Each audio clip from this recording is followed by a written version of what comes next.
T-R-U-F. Truth. He's the mirage in the rearview glass. It's Ray from Dallas. Was he here? Was he there? Was he ever mine? Ray from Dallas? Just a trick played by time. This dude is savage as fuck. Or just a dream? Hello, Ray from Dallas.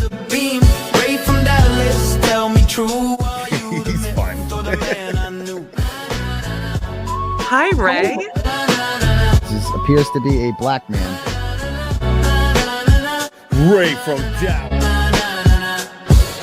Let's take this walk.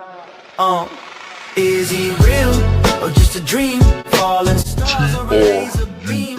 Ray from Dallas, tell me true. Are you the myth or the man I knew? This dude is Savage as fuck.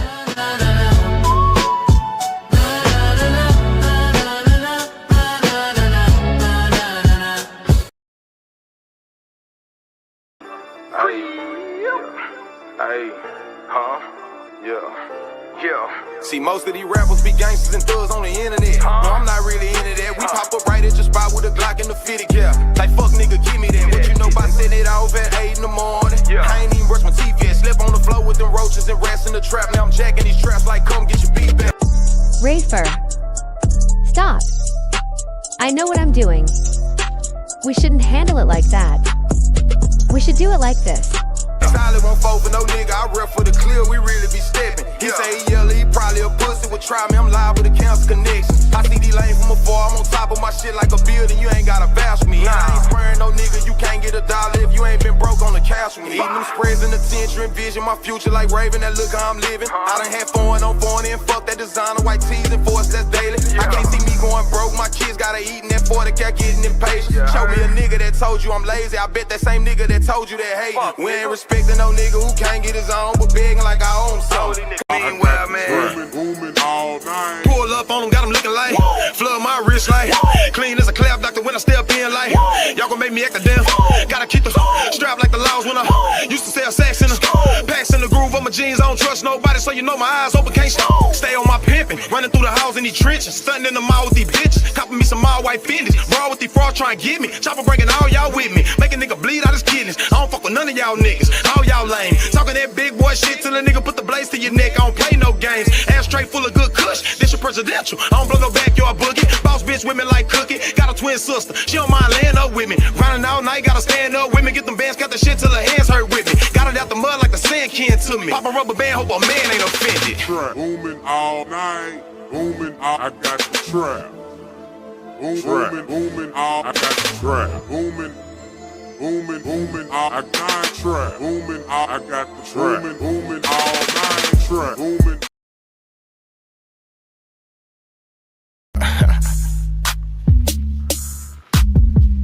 Okay.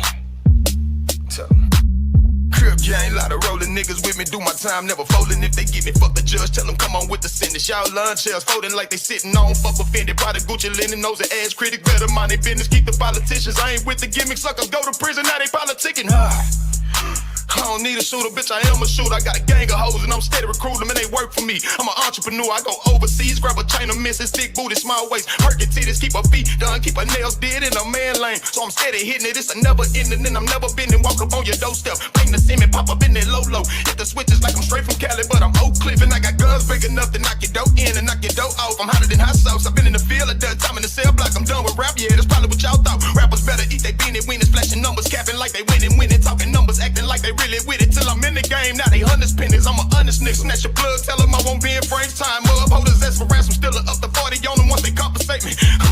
I'm believing God, you a fucking ape. Take a trip to Vegas, hit a lick and vacate. Used to trapping vacancies, keep an Asian queen. How does I'm gonna be? Shit that you wanna be. Fuck pollution, smoking weed, nigga, like a constitution. Got my bitches out there and they prostituting. I'm a boss, nigga, you a fucking loser. Come across, I'ma hit them with the Uzi, but not Uzi vert. Put them in the dirt, hit them where it hurt, leave them. Man, shout out to everybody on here from that 214. Hold up to across the states. Hold up to across the pond. Salute. Man, hold up. You in there rocking with your guy, RFD, a.k.a. Ray from Dallas. And I want to say, good morning. Good morning. Good morning to all the beautiful people around the world, right? Y'all know I love all y'all to death, right? Man, I love y'all with everything in me, right? So, I'm still a myth. Is he real? I guess I still, that's only just a little. But y'all know who I am now, right? So I told y'all I was gonna show y'all a lot of the work I do in this boxing game, right? And I'm gonna say hello to everybody because we got a special guest. Y'all see it at the top, the great Grant Smith Ellis. He's in the building. Shout out to the beautiful, pretty kooky Christina Rasmussen, the beautiful Laura Arnaldo, the beautiful Georgina, the beautiful Nikki B, the beautiful Kayla in the building. Shout out to Prince of Wales. He said, no, you're invisible. Right? And what y'all gonna get to know, y'all gonna see, like, when I act like I am, y'all gonna understand it. Because RFD boxing, hold up, Mr. I.O.T.B.A.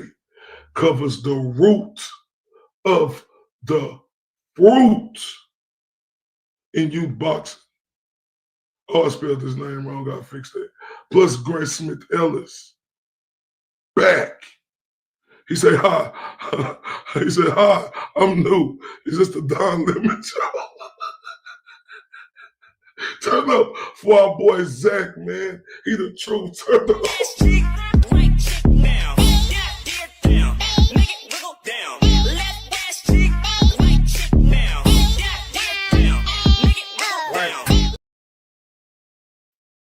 And I promise y'all I didn't try to kick nobody out. I apologize, DZ.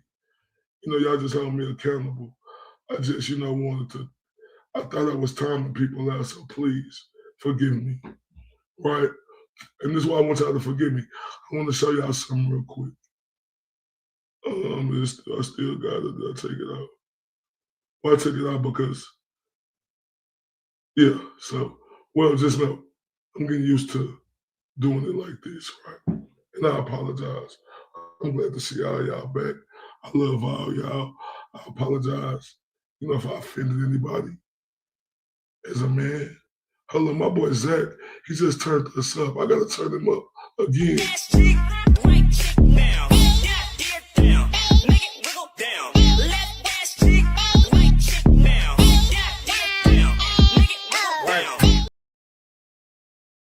And salute to the Prince of Wales. And the reason why I knew that, y'all, and y'all gotta shout out to 420. Because she said, what's up? I can't comment on her. I said, damn, for real. And I had to figure it out. I finally figured it. It took me some days, y'all, until the other day. And I was able to get it done. Shout out to the beautiful Tons of Fun in the building. Shout out to the beautiful Jessica in the building. Like I say, I apologize to the beautiful Grammy Kisses in the building. I love you, baby. Y'all. Now, y'all know we got the great Grant Smith Ellis. He gonna come up, probably we'll have him at 10 o'clock, a little bit after. But I know he gonna be here, right? But y'all know Grant, because I do want to show y'all a little bit of this, so it'll just be until 10 o'clock until Grant come on, right? But, y'all know I came here as the Huckleberry, right? So this Huckleberry Forum presents the Kids Are Our Future boxing tournament, right? And I want to let y'all know this right here. When I came up in this boxing world, I got so hot. I was around all the top fighters, right? And I told myself, right, I said, how am I just be covering these guys if I ain't covering the root of the fruit? And y'all know who the root of the fruit is? It's them when they was young, right? It's the professional fighters when they was young, right? And when I started covering boxing, I became the most visible person in the Dallas-Fort Worth surrounding area in Texas, covering all these amateur boxing tournaments. Because I started boxing by myself. Mr. I.O.T.B.A always been there. Then transformed to the spit bucket like 3 years ago, right? So, and this is us here as the spit bucket. I got a lot of old pictures I'm gonna be able to show y'all in the future. But just know I love y'all for real, right? I love y'all for real. Because see, I was trying to come on here and make my way and be is he a myth? Is he real? Shout out to the beautiful Oasis Cat, right? Best song ever, right? And I mean that. I want to make my way over here, not, whoop-de-whoop doing this and that. Right? I want y'all to know me like I wasn't shit, right? Because I want to grind. I don't ever want shit handed to me. And I'm still going to grind because this is what I'm going to do, right? Everybody got a chance. If y'all ain't seen it, y'all go check out the last video. We played some of me and my guy JJ interviews, and that we had Shakur Stevenson, Bernard Hopkins. So yeah, go check that out. But what I want to show y'all today is, in these next 50 minutes, before we have the great Grant Smith Ellis come on here and break down, the crooked Commonwealth versus the GOAT, aka Aiden Kearney and Turtle Boy. And I want him to give me his thoughts on that, because ain't nobody coming like Grant. I mean that. Ain't nobody coming like Grant. Shout out to the beautiful Nicole Maxwell in the building. Love you, sweetheart. Like, Grant is one of the smartest dudes I ever talked to in my life.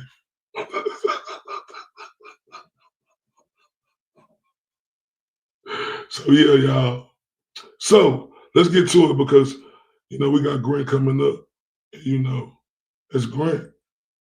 Gotta put some respect on Grant, because I like Grant. I fucking love that dude. He great at what he do. That's the truth. This is an amateur tournament, right? I'm starting it right here. This is an amateur tournament we cover, right?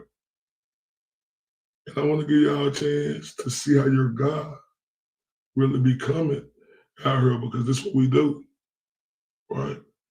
This is what we do. And I hope y'all able to see that, because it's like that, but y'all will be able to see it. Can I make, let me see. Oh shit, what the fuck I do?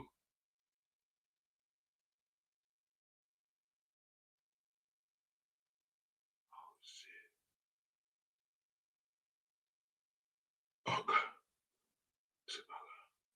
I'm gonna just do it like this then. It's better, I think. Okay. Oh, God damn. Well, I almost thought I got me one. Good morning, Donovan in the building. Salute. If I missed you, comment again, I apologize. All right. Yeah. And look, now can you drop that? The GOAT, please, any beautiful one of you admins of mine, because y'all are so beautiful.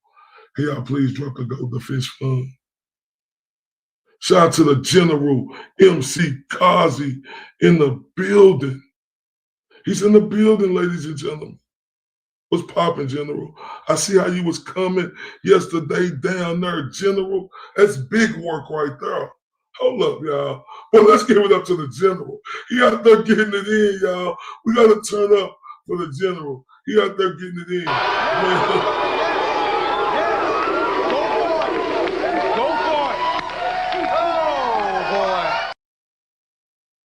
Man, salute.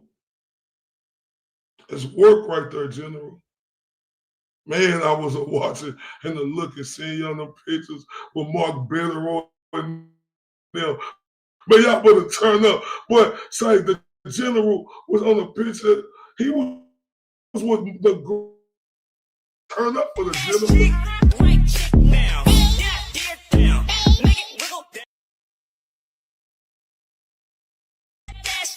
My bad, turn up.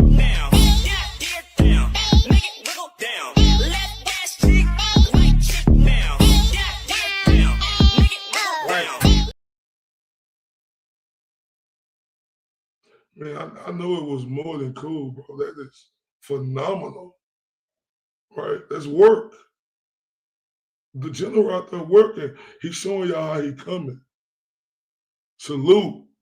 Now, I want to get to this, y'all. So, y'all can see how I'm coming. Let's get it going.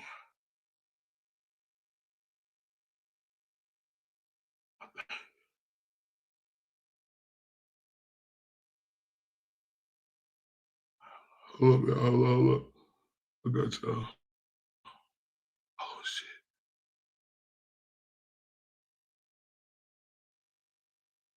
Oh, shit. My bad. My bad, y'all.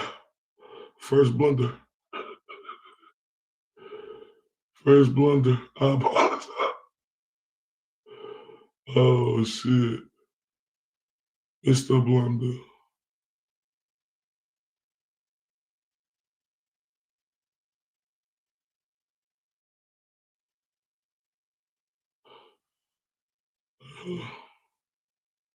Hold up, hold up, hold up.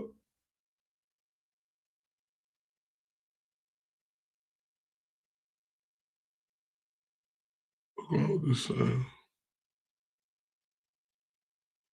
Hold up, y'all. What's going on with this?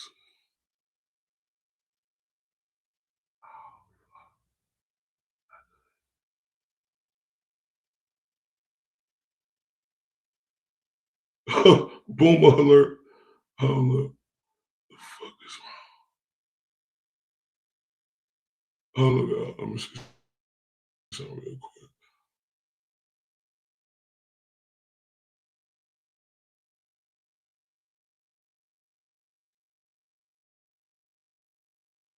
Here we go.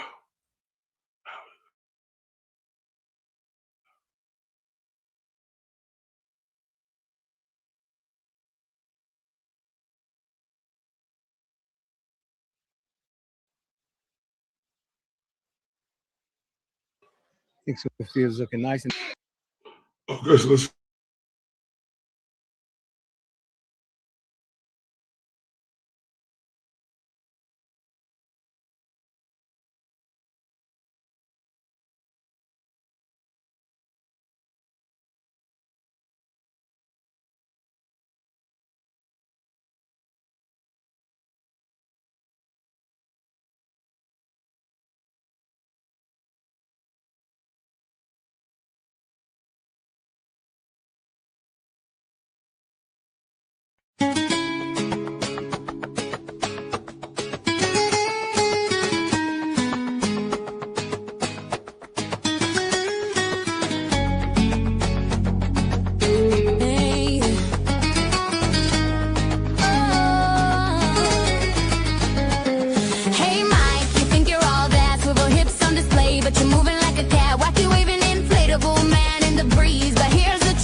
truth, you're just a bitch getting walked by the youth. Hood boogers running this game, don't you know? You're a puppet on strings, just putting on a show. You thought you had friends, but they just for the ride. Ain't none of them sticking when it's time to collide. Mike, you retreat like a coward on the scene, but we all see through you, slinking back like a fiend. So keep your swivel hips, they won't take you far. The real ones running this show, they raising the bar. Swivel hips do lie, you're just a toy boy thinking you're slick. Man, you're just a toy, we see through the moves, you're not living the hype. Mike, you're out here looking like a stereotype. Swivel hips do lie, you're just a toy boy thinking you're slick. Man, you're just a toy, we see through the moves, you're not living the hype. Mike, you're out here looking like a stereotype. So here's a lesson that you need to learn. Those swivel hips won't get you a turn. Next time you crash, just remember the call. In this game of life, you may just take a fall. Mike, we're dancing, but you're off beat. So step aside, buddy, let's take it to the street. Swivel hips don't lie, in case you forgot. Stay out of our way, or you'll get what you saw. Swivel hips do lie, you're just a toy boy thinking you're slick. Man, you're just a toy, we see through the moves, you're not living the hype. Mike, you're out here looking like a stereotype. Swivel hips do lie, you're just a toy boy thinking you're slick. Man, you're just a toy, we see through the moves, you're not living the hype. Mike, you're out here looking like a stereotype. Man, shout out to BLT. Like, ain't that amazing? Amazing. Man, what a GOAT. Is that the GOAT, right? Did y'all put the GOAT stuff up for me so we could pin that at the top for me, y'all?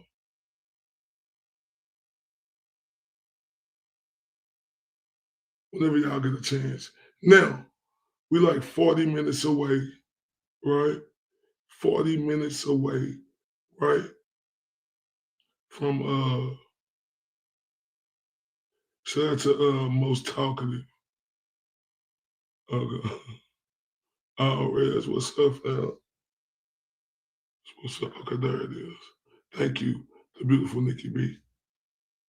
Okay, and shout out to the beautiful Laura Arnaldo. She say, welcome to Blunder Man's Control of the Computer. Turn up.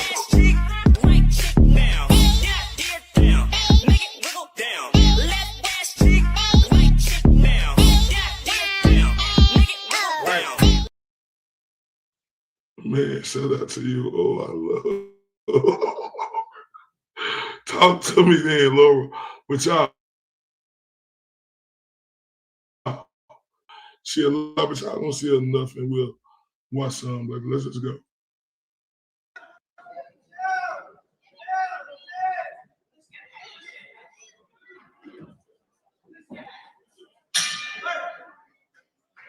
Good first round for the young ladies. Good first round for the young ladies. So as y'all can see, that's my guy JJ. He running the ones and twos. And I'm on the mic hosting and calling the fights and interviewing the fighters after, the young fighters after. So just give me y'all a little backdrop of what's going on.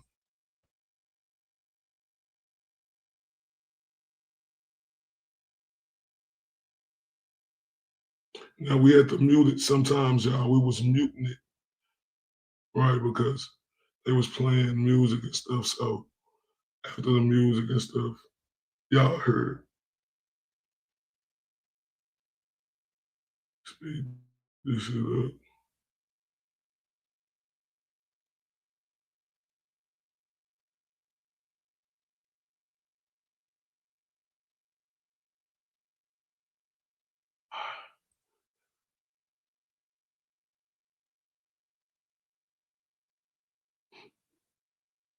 So me, we muted it. He gonna unmute it. You know, we was out here, we was, you know, so.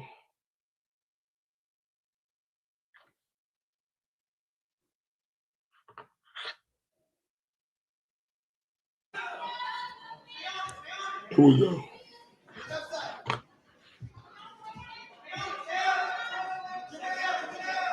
That's what I do. We go in and we support these kids. It started from going to their gyms to hosting tournaments, y'all. To being the host of tournaments. When boxing is Mexican dominated her, and not just Dallas, but Texas. it's more Mexican kids who fight than black kids. So, you know, when it appears to be a black man came in, I was just something different. Gotta work hard if you want to get it. See them little kids and not getting it. I advise everybody, if you got kids, to put them in, you know, boxing, some type of combat sport, so they can be able to defend themselves. Come on into the beautiful Dusty Rock. Third and final round coming up. Y'all gotta get more louder than that. Y'all gotta push these up fight. Let's get it. Yeah, turn up. Y'all see how I'm coming? They better turn up. Shit. Stop playing with me. We're here for these kids. Y'all better turn up. Make them feel that adrenaline rush going into this third round.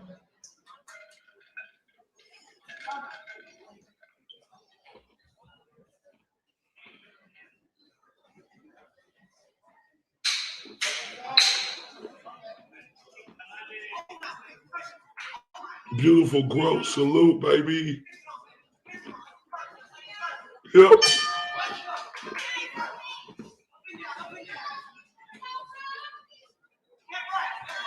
He got arrested, but he just had a 16. I be turning him up. He was arrested, but he just got the $16,000 bond. So this shit ain't gonna be that serious.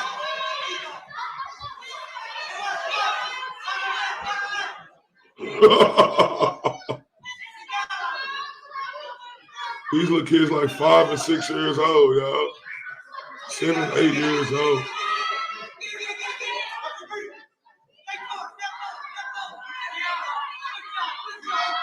Come on, everybody, push him. Come on, make some noise, push him. Push him. They need to make some noise.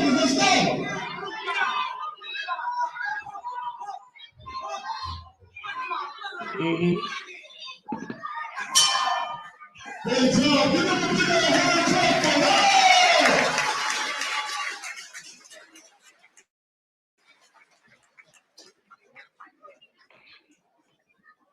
Now what they finna do is they finna come back there by me because they fight is over with. They have somebody bring me who the winner is, and I announce it. One thing about sports, right? You're gonna have a winner and a loser. One thing about sports, y'all, you're gonna have a winner and a loser, right? It was tough for me at first when I was with these kids because you'll see them crying and stuff, right? That's tough. You see kids competing in anything, and then they don't win, right? You know, the hard, you know, the emotions, right? But see, that's the thing, it's all about lessons, right? Because I tell them all the time, remember that feeling that you had at that last fight. Remember that. Take that back with you and work harder, come back and not have that feeling no more.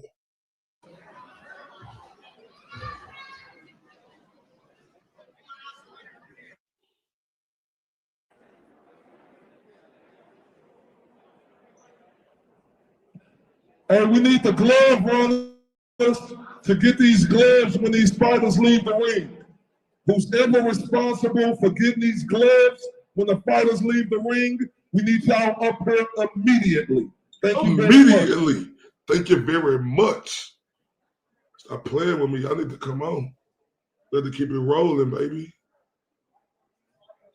Hey man, y'all know how I do, man. This shit like Mr. I.O.T.B.A. Mr. 214. Senior Dose from the Park, man. This is Spit Bucket. Y'all see me here at I.O.T.B.A Boxing Club, first annual I.O.T.B.A showcase for all these young fighters. We told y'all how the Spit Bucket was coming.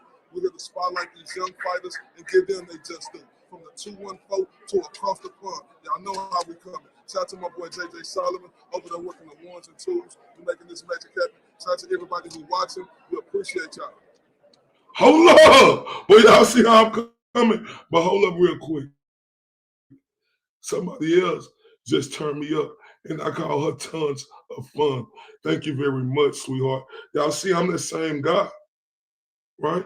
Turn up for tons of fun. I love you to death, baby. And anybody else want to support, I go to Cash App, Venmo, PayPal. Man, turn me up.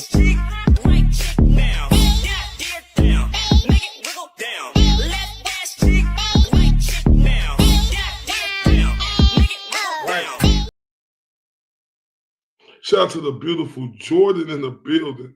But y'all see how I'm coming though, right?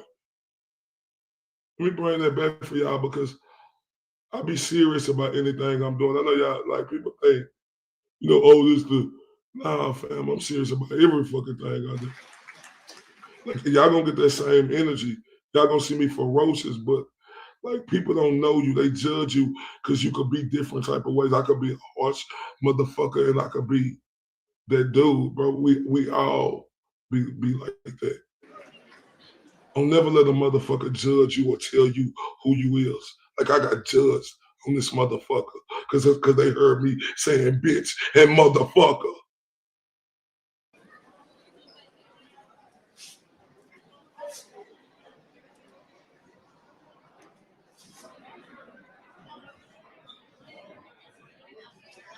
Hey, y'all make sure y'all hit that like button, man. Hit that like button, that like button, that like button. Cheryl, man, in 30 minutes, man, we got the great Grant Smith Ellis. He's back, ladies and gentlemen. He's back. Everybody, hit that like button. Cheryl, for me. You understand me? That means a lot to me. Let's turn up.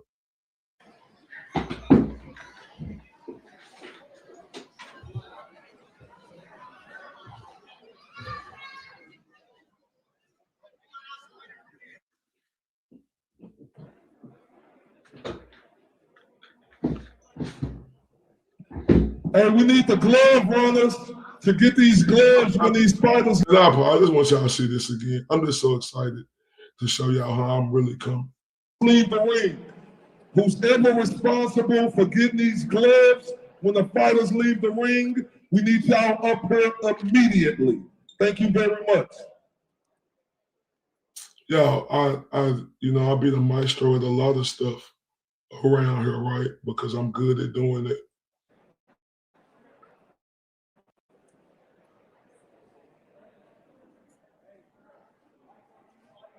Hey man, y'all know how I do, man. This is Mr. Styles again. This is the 214. Single dose from the partner, man. This is the Spit Bucket. Y'all see me here at R&R Boxing Club, first annual R&R showcase for all these young fighters. We told y'all how the Spit Bucket was coming. We're here to spotlight these young fighters and give them their just due. From the 214 to across the pond. Y'all know how we coming. Shout out to my boy JJ Solomon over there working the ones and twos and making this magic happen. Shout out to everybody who's watching. We appreciate y'all.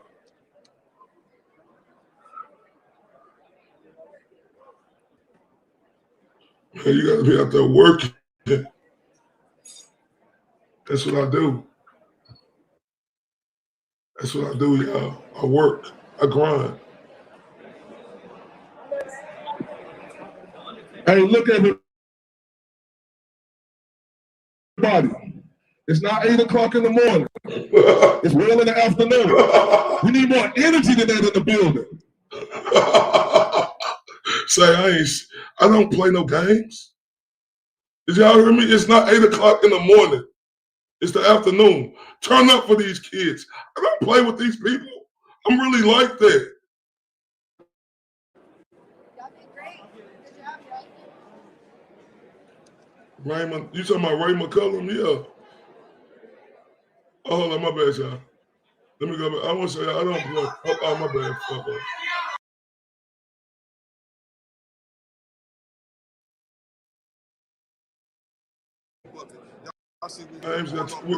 Listen, I'm sorry. Like I said, we're gonna be able to watch this. Yeah, Ray McCullum. Yeah, the body snatch. Well, come on, man. I know. Come on, man. I'm in boxing. Now look, I don't play no games. When I'm at an event and I'm hosting it, and you got all these people. These young fighters work hard. Y'all know they got to make weight. Y'all know they got to make weight where they can't eat what the hell they want to eat. And these people in here eating all this McDonald's and shit. I was eating. Y'all see I was trimming down, though. I would get back to it. I would eat good. Come on, man. Turn up for these kids. Get some energy. We don't play. Okay, for all these young fighters, we told y'all how the Spit Bucket was coming.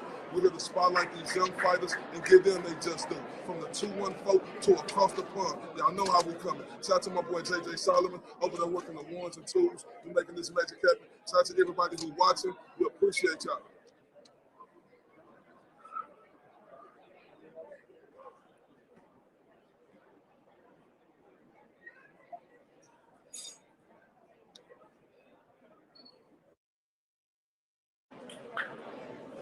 I'm gonna get on their ass. I'm gonna turn up.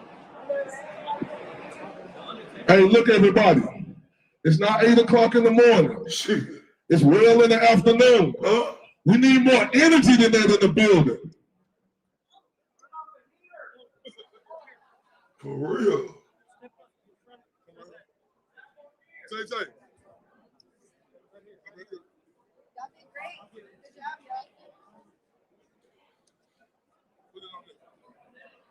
Oh, no, you ain't growth. No, you ain't. You close to me. We can link up one day. You know who I am now.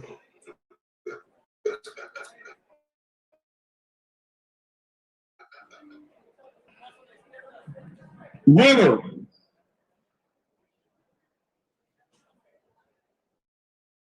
Out of the red corner from Fitness Fight Factory, Brooklyn, Birds.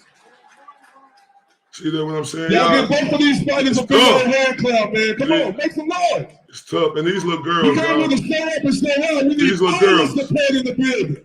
Cause these little girls, they better turn up for these little girls, man. Y'all see how the little girl in the blue crying? Like, but we always encourage them. Great job, ladies. See, people that get the misconception of me, like Huntsville Boxing Club. We got Marcus Gonzalez. Now I gotta announce the next fight. Then after the first round, we're gonna do the interview with the winner. Out of Harbison Boxing, we got William Bryant. Come on, make some noise. They get on my nerves. We got red corner, boy. Marcus Gonzalez from Stephenville Boxing Yes, Club. Blue corner, William Bryant from Harbison Boxing. This is for Pee Wee male at 65 pounds. So JJ ran the ones and twos, called the fight.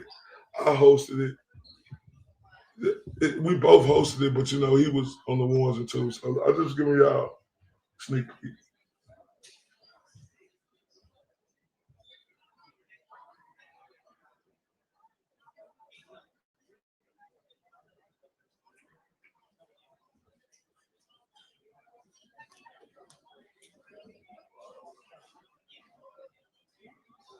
They just start with the little kids first.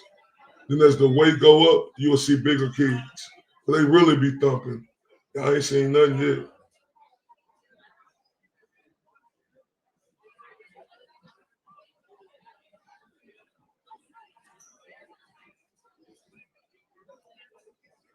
Oh, yeah.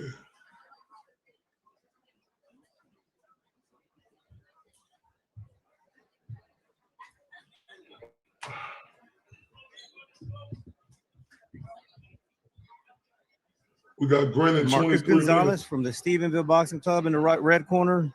William Bryant in the blue corner from Harbison Boxing. Pee Wee male, 65 pounds. 65 pounds, y'all. He's the kids. Ladies, uncles, brothers, cousins, sisters, for showing up and showing out today. Give yourself a big old hand clap. Yeah, I'm like that. That's it. Come on, let's pop it, man. We're gonna get energy in before this day over. Look, I'm gonna work all day. All day. I'm gonna make y'all turn up.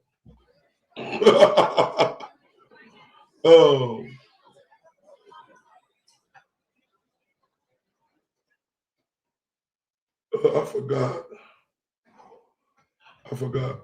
It was just a boxing tournament. I forgot.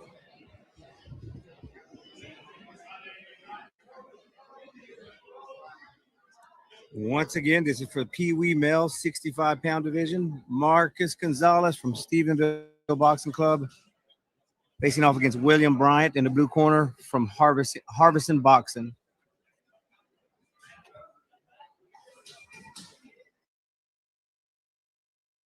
So we coming, y'all. Yeah, in Texas. It's in Texas. But this was at an event center in Texas somewhere. Forgot where it was at. I mean, it was in Dallas, in the Metroplex, but it was an event center somewhere.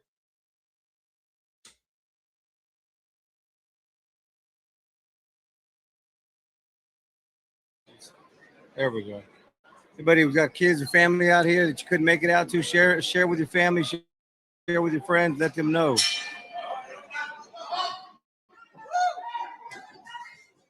Look at them, y'all. Look at them, y'all. Them kids, look at them. Yeah. Get to it. Get to it. Hey, get to it, y'all. No backing up. They just gave me mine. They want the meat and potato. Yeah, I just got to get over here. My bad, man. Yeah. Oh. Red corner say, what's up? Red corner say, okay. Let me regroup. Jab. Oh, left hook. Oh, red corner is coming. Uh-oh, they gave him a... Hold on, what happened? This is the second bout between Marcus Gonzalez and William Bryant, Stephenville Boxing Club and Harvesting Boxing. They got the red counter standing. You guys get out here. Still plenty of time. Left hook. He must have buckled a little bit. That left hook, Black landed on him. He buckled. Oh, look at first round. So in these type, it'd be 1 minute rounds, y'all. No, that's it. What my other one do? My 9-year-old do.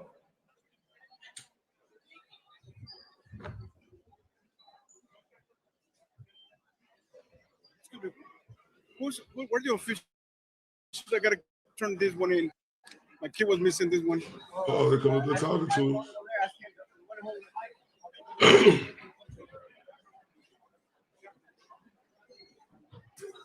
So yeah, they get 1 minute rounds, y'all, these kids this young. Does it go up 2 minute rounds? Like that. So it's 1 minute rounds and 2 minute rounds. But kids this little just get 1 minute rounds.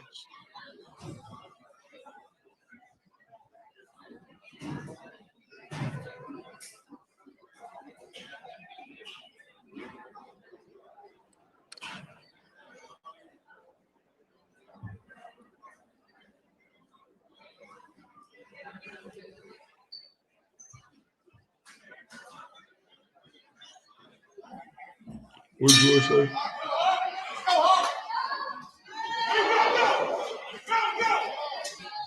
Look at him. Getting to it, Red. Come on, Red. Black on him. See, that's the thing right there. Black keeps stepping back in this distance, and he able to sit down on his punches. Like, that's the key fighting, right? You can't be able to just be up and they're just throwing them out. You got to be able to do angles, step back, right shot. Uh-oh. That's what Black doing. And then he jabbing him. See? Black is school. That's ring generalship, see? Red's just throwing. He don't want to come up on, but they're the same age. Though. He might get another step and Ooh. Hey. Got to go to it to get through it. Good morning, beautiful Lori Phillips. Good morning, beautiful Nicola Cox. Good morning, Mystic Mama in the building. Salute to y'all. Good morning to Gold Up. She said, but that your grandson takes Mooch Pop. Hell yeah. Hell yeah, Mooch good. It's the last one. Oh, no, I think we interview after the fight. But y'all make sure y'all like this shirt, man. We got Grant Smith Ellis coming on in 17 minutes. Good morning, Mr. Mama.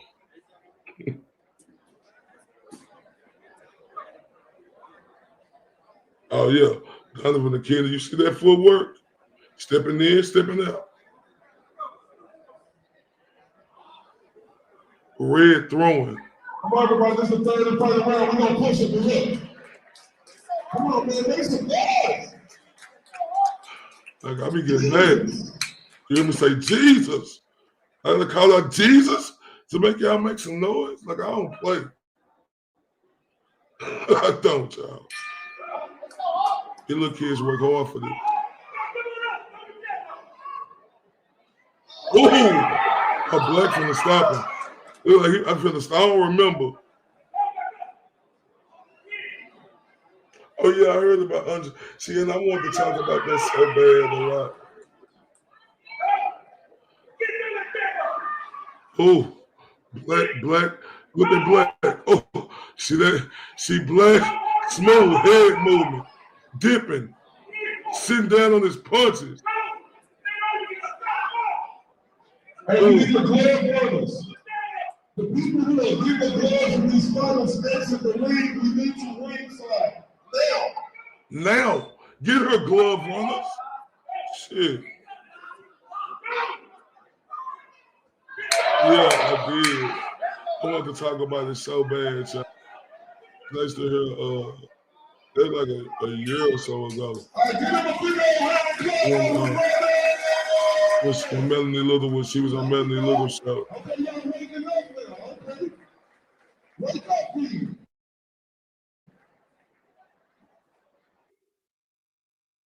So yeah, a year or something ago, when she was on Melanie Little's show, they was talking about she a boxer. This before I was even thinking about that. This, I was just watching. Then they just kept hearing them talking about it. And I could never use none of my boxing terms. Y'all, I had to stay away from it.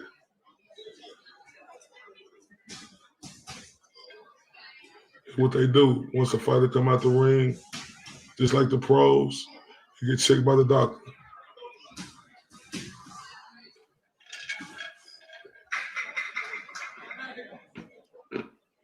Let's kick it to Mr. Corey Johnson for the winner. Got me Corey Johnson.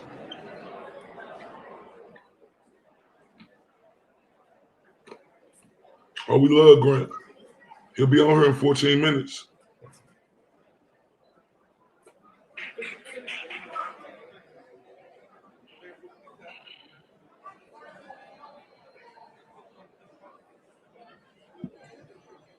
Okay, fighting out the red corner from Rio's Boxing Club. Give it up for Makai Bowie.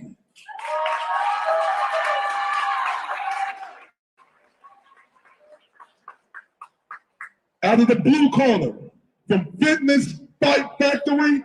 Give it up for Gabriel Burns.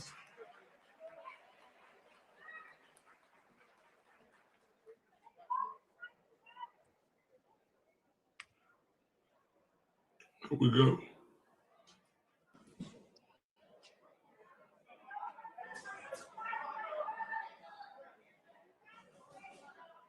I love you so much, Jen. I fell to it like all y'all so much. Oh yeah, man, I love it. All righty, we'll announce the winner here in between round 1 and 2. This bout is between Micah Bowie from Rio's Boxing Club and Gabriel Barnes from Fitness Fight Factory. Oh yeah, we're gonna have him over here. We'll have the winners for the last fight here between round 1 and round 2.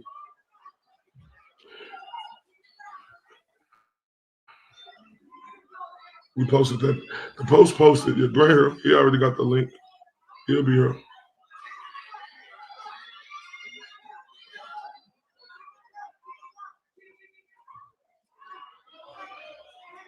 Oh, look at him, y'all.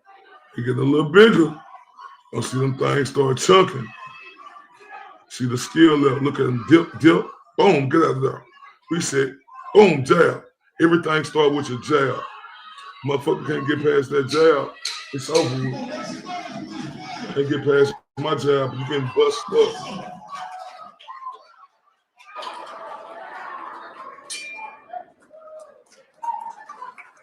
We go. Okay, one from bout 2. Out of the red corner, Marcus Gonzalez. Winner from bout 2, Marcus Gonzalez out of the red corner. You gave me the wrong Give him one. a big old hand clap for everybody make some noise. Stephenville Boxing Club with victory. Oh no, that was the right one. He thought because he had on red, he won. See, we gave out belts, big belts. Them kids want them belts, y'all. Hell yeah. Nah, we were free TB up at 3 o'clock this morning. We free TB all day long. They want them belts, y'all. And y'all see them gloves on the table. They want them gloves and stuff too. That's how we coming. Brand new gloves, brand new belts. I think I'm gonna interview him after this first one. Come on, make some noise, everybody. Present. Oh, look at them, y'all.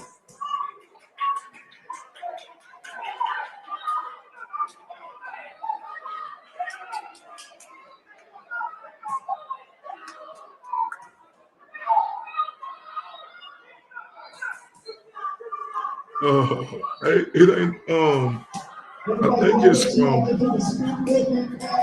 like 5 to like,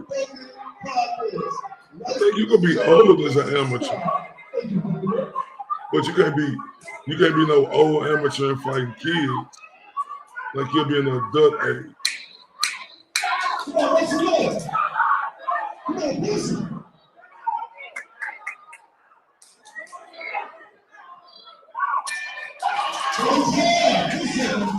Great bout between Mr. Michael Bowie and Gabriel. It's a great fight. They're fighting hard.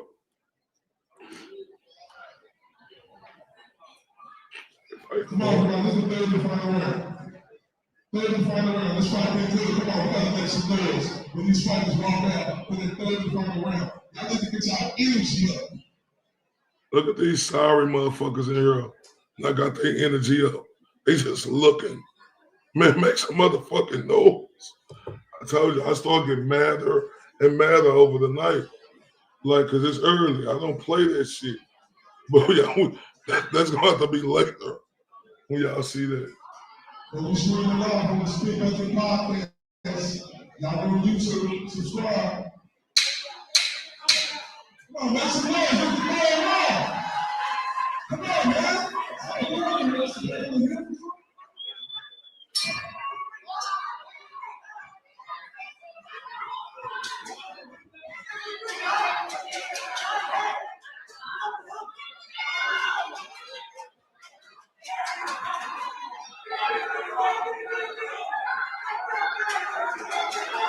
Oh, that's the last round. We're going for it all.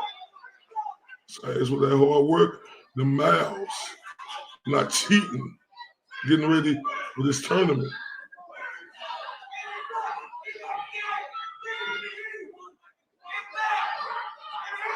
Hard round. You got to go not every day, but you spar twice a week. It's hard sparring. Some people spar more than that. Ooh.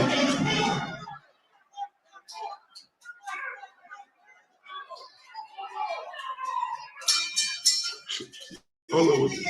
They want to close Thursday, huh? Great fight. School was open. Give it up for Michael Bowie and Gabriel Byrne. School was open Excellent Thursday. Fight for the 70-pound Pee Wee male division. Michael Bowie coming from the Rio's Boxing Club there in the red corner. Gabriel Burns from Fitness Fight Factory in the blue corner. We will have the winner to this fight in between round 1 and 2 from bout for the next fight. Yep. Just got to confirm Grant heading in at 10, y'all. See you then, Mr. Grant. Smith Ellis.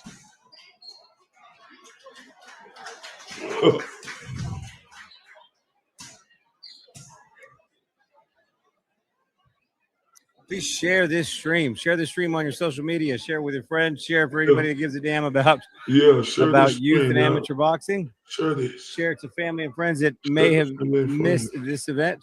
All of that. The Spit Bucket Podcast. Sure. We're coming live, sharing some light on the wonderful sport of boxing, especially here in the amateur levels. These kiddos giving it their heart, staying off the street, staying out of bad trouble, coming out here working. That's what we push.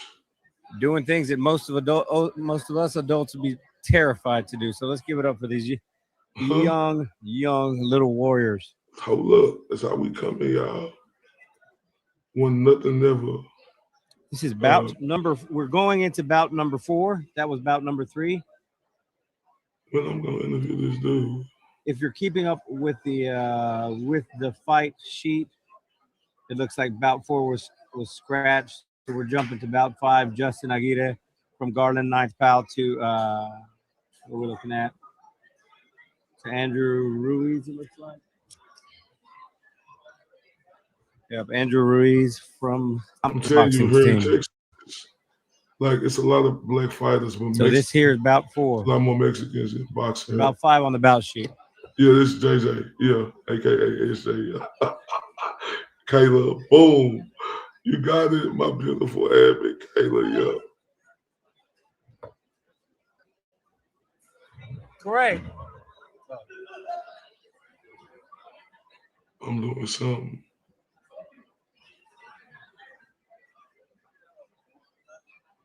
Okay, this is the 5th bout, the 4th bout that's next.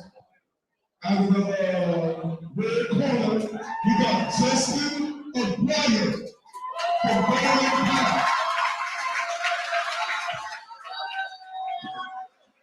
Out of the blue corner, we got Andrew Ruiz from Thomas Boxing Team. That's respect. You come up on his ass, look him in the eyes, and then you try to whoop their motherfucking ass.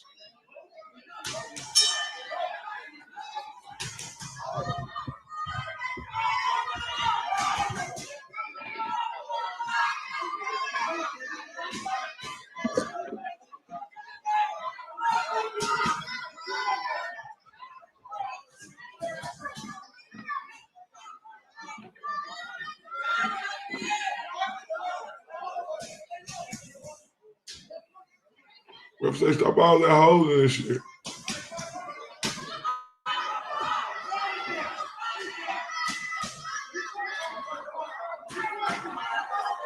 Well, these daddies and mamas be, boy, I think cheerleading and all them other shit, they be Looney Tunes.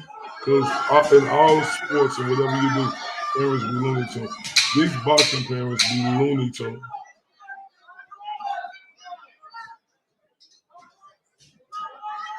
I mean Looney Tunes, y'all. Let's kick it over to Crazy, the winner of bout number 3. From round 3, winner out of the blue corner from Fitness Fight Factory, Gabriel Burns. Gabriel Burns from Fitness Fight Factory, winner of bout 3. He was mad, y'all. He got to learn sportsmanship.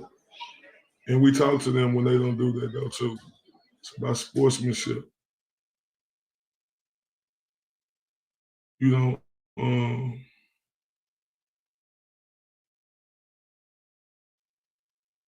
you got to have sportsmanship, y'all. Because if you don't have sportsmanship, then you ain't going to learn. Right. His name, it's all printed out. Marcus. Or Marcelo, sorry, from Keller Boxing Club.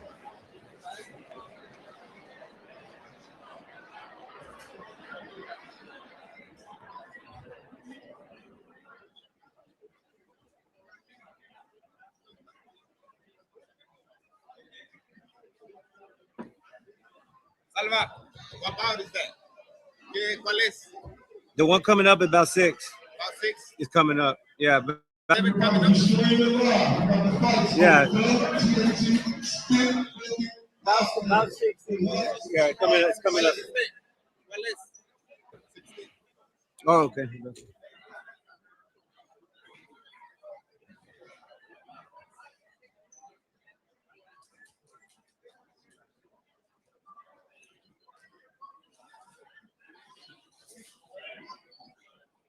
Waiting on Grandby. Trying to speed this shit up a little bit.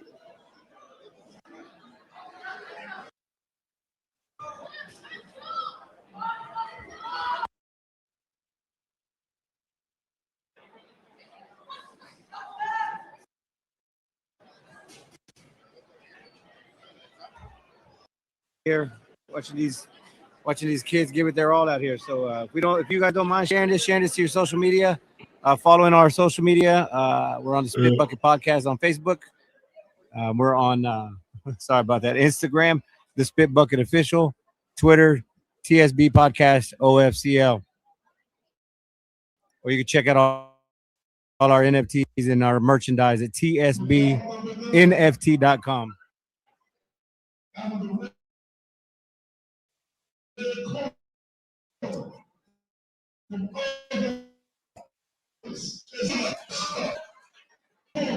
From Rock Boxing Academy, Courtney Glover.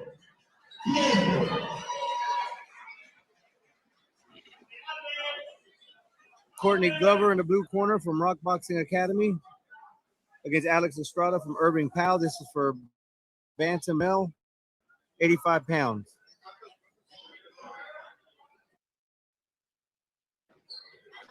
It's for the winner of bout 7 between Octavius from Exodus Boxing Club and Blas Hipolito from New Era Boxing Club. It's y'all would. It's you would, Dusty.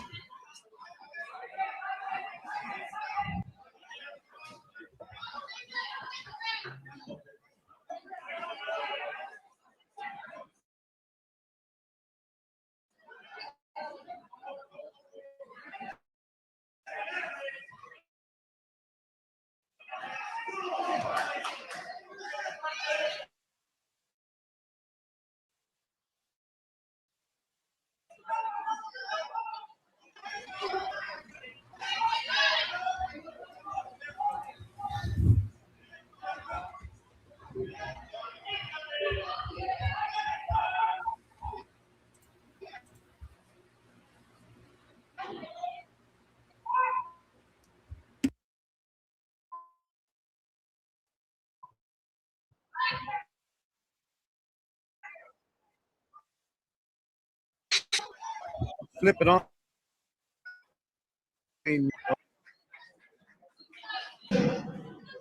Out of the blue corner, the New Era Boxing Gym, Blas Hipolito from New Era Boxing Gym with the win in bout 7. Congratulations, man. For all coaches tonight, our fighters who win today, weigh-in start tomorrow morning at 8 o'clock. And don't stop. All right, that's enough for that, y'all. That's enough for that. That's enough for that.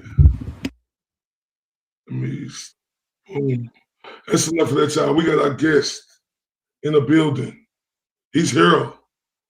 Not only is he a towel, right? And we all towels, right? He the king of the towel. Everybody, hold up. From the 214, hold up to wherever you at around the states. I need everybody in here and out there to give the great Grant Smith Ellis a big old hand clap for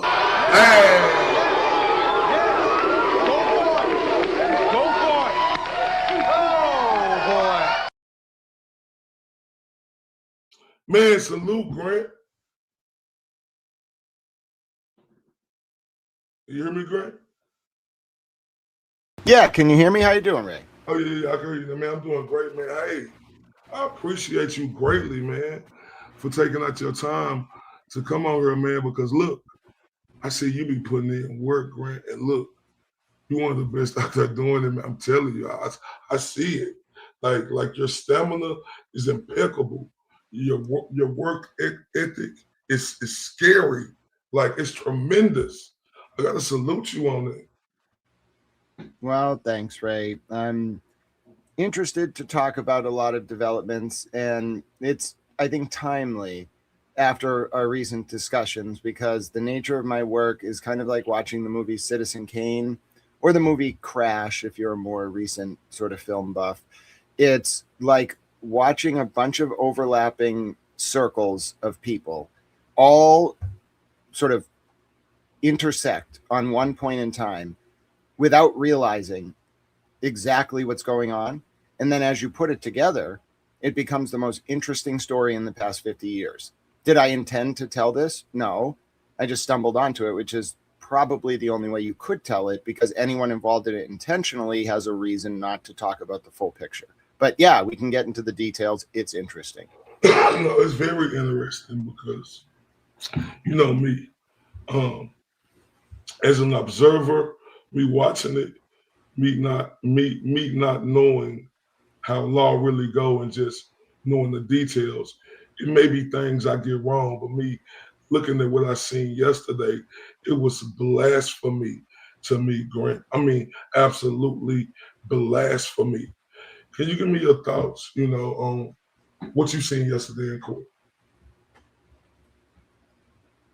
I saw Robert Cosgrove fall into the greatest federal sting I've ever seen in my entire life. I've studied Watergate. I've studied Watergate. I've studied Interpen. I've studied JFK. I've studied like all the way back to the scandals of the Teapot Dome and I.O.T.B.A, Standard Oil, you name it. I've studied. I studied the credit mobilier crisis of 1886 or whatever, or 1896 or whatever. But anyway, because I wanted to understand why the Cuban War was used as a distraction from the domestic economic crisis related to McKinley's presidency. Anyway, my point is, hold up. Talk your shit, Greg. Hold up, real quick now. I gotta turn up for you. Boy, say, Greg, talk your shit. I respect that. Let me turn up for you real quick.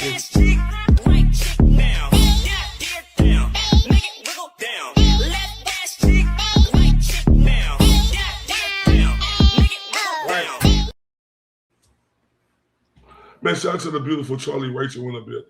I apologize, Grant. It's just, man, the way you said that, you know, oh my God, sensational. I had to turn up for that. My pleasure, Ray. I appreciate it. And so to bring it back, what happened yesterday with Robert Cosgrove, it was so beautiful. It was so, justice is such a precious thing. And watching what happened requires a lot of nuance. So I'll explain it this way.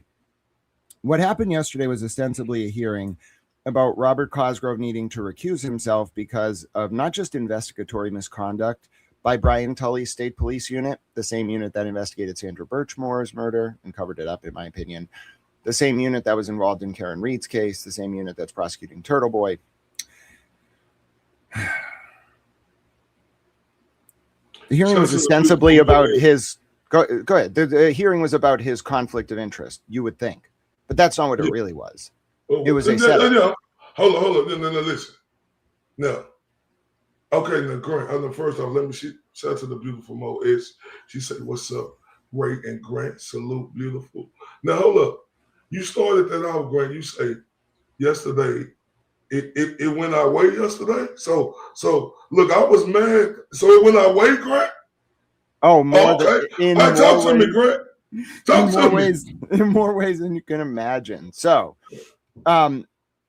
the initial part of the hearing was like a stage production when Mr. Betterow and Judge Belzeos were having a colloquy. That was to give the appearance that Judge Belzeos was like on Cosgrove's side and hostile with Mr. Betterow. Then Mr. Betterow teed it up perfectly. It was so genius because, as you know, leading up to this hearing, there had been a number of leaks on social media about like Jen McCabe, like stalking Turtle Boy, things like just a bunch of stuff that hinted that there were people monitoring Cosgrove, Tully, and like the people around the state police who were being a little shady. Maybe those people hired a like small-time PI firm, like something like that, okay? And these people, when they were violating the norms of prosecutorial conduct, when they were violating the Constitution, when they were just like acting like they answered only to God, maybe got a little flagrant and people got around them who were monitoring them. All right. For Mr. Cosgrove, this is material because he's asked to get up there right after Mr. Betterow starts talking about, and we have this information about what was withheld in discovery and what Mr. Cosgrove was doing and what Mr. Jen McCabe was doing, etc. Right as Betterow says that, Judge Belzeos says, okay, Mr. Cosgrove, so if you had a conflict in the 2020 2023 cases or 2024 cases with Mr. Carney that required recusal. Why do you not have a conflict in the 2023 cases? That was a setup. What followed was, I've never seen it before, 25 minutes of Mr. Cosgrove just like realizing this was all a setup, admitting at one point to what he did, which I'll talk about in a second, and then getting exasperated to the point where a lawyer, when they're talking in court, is kind of like thinking about different things than they're saying. This man had a panic attack and talked like he didn't need to be interrogated. He just stood there and for 25 minutes talked. And I knew Judge Belzios was in on the sting at that point because he let him do it. He just let him talk. And then the key moment, there's a moment that Kyle Sharkey captured a screenshot of, and then I have the video of Cosgrove about like it was at 10:29 a.m. specifically Eastern time yesterday on the recording.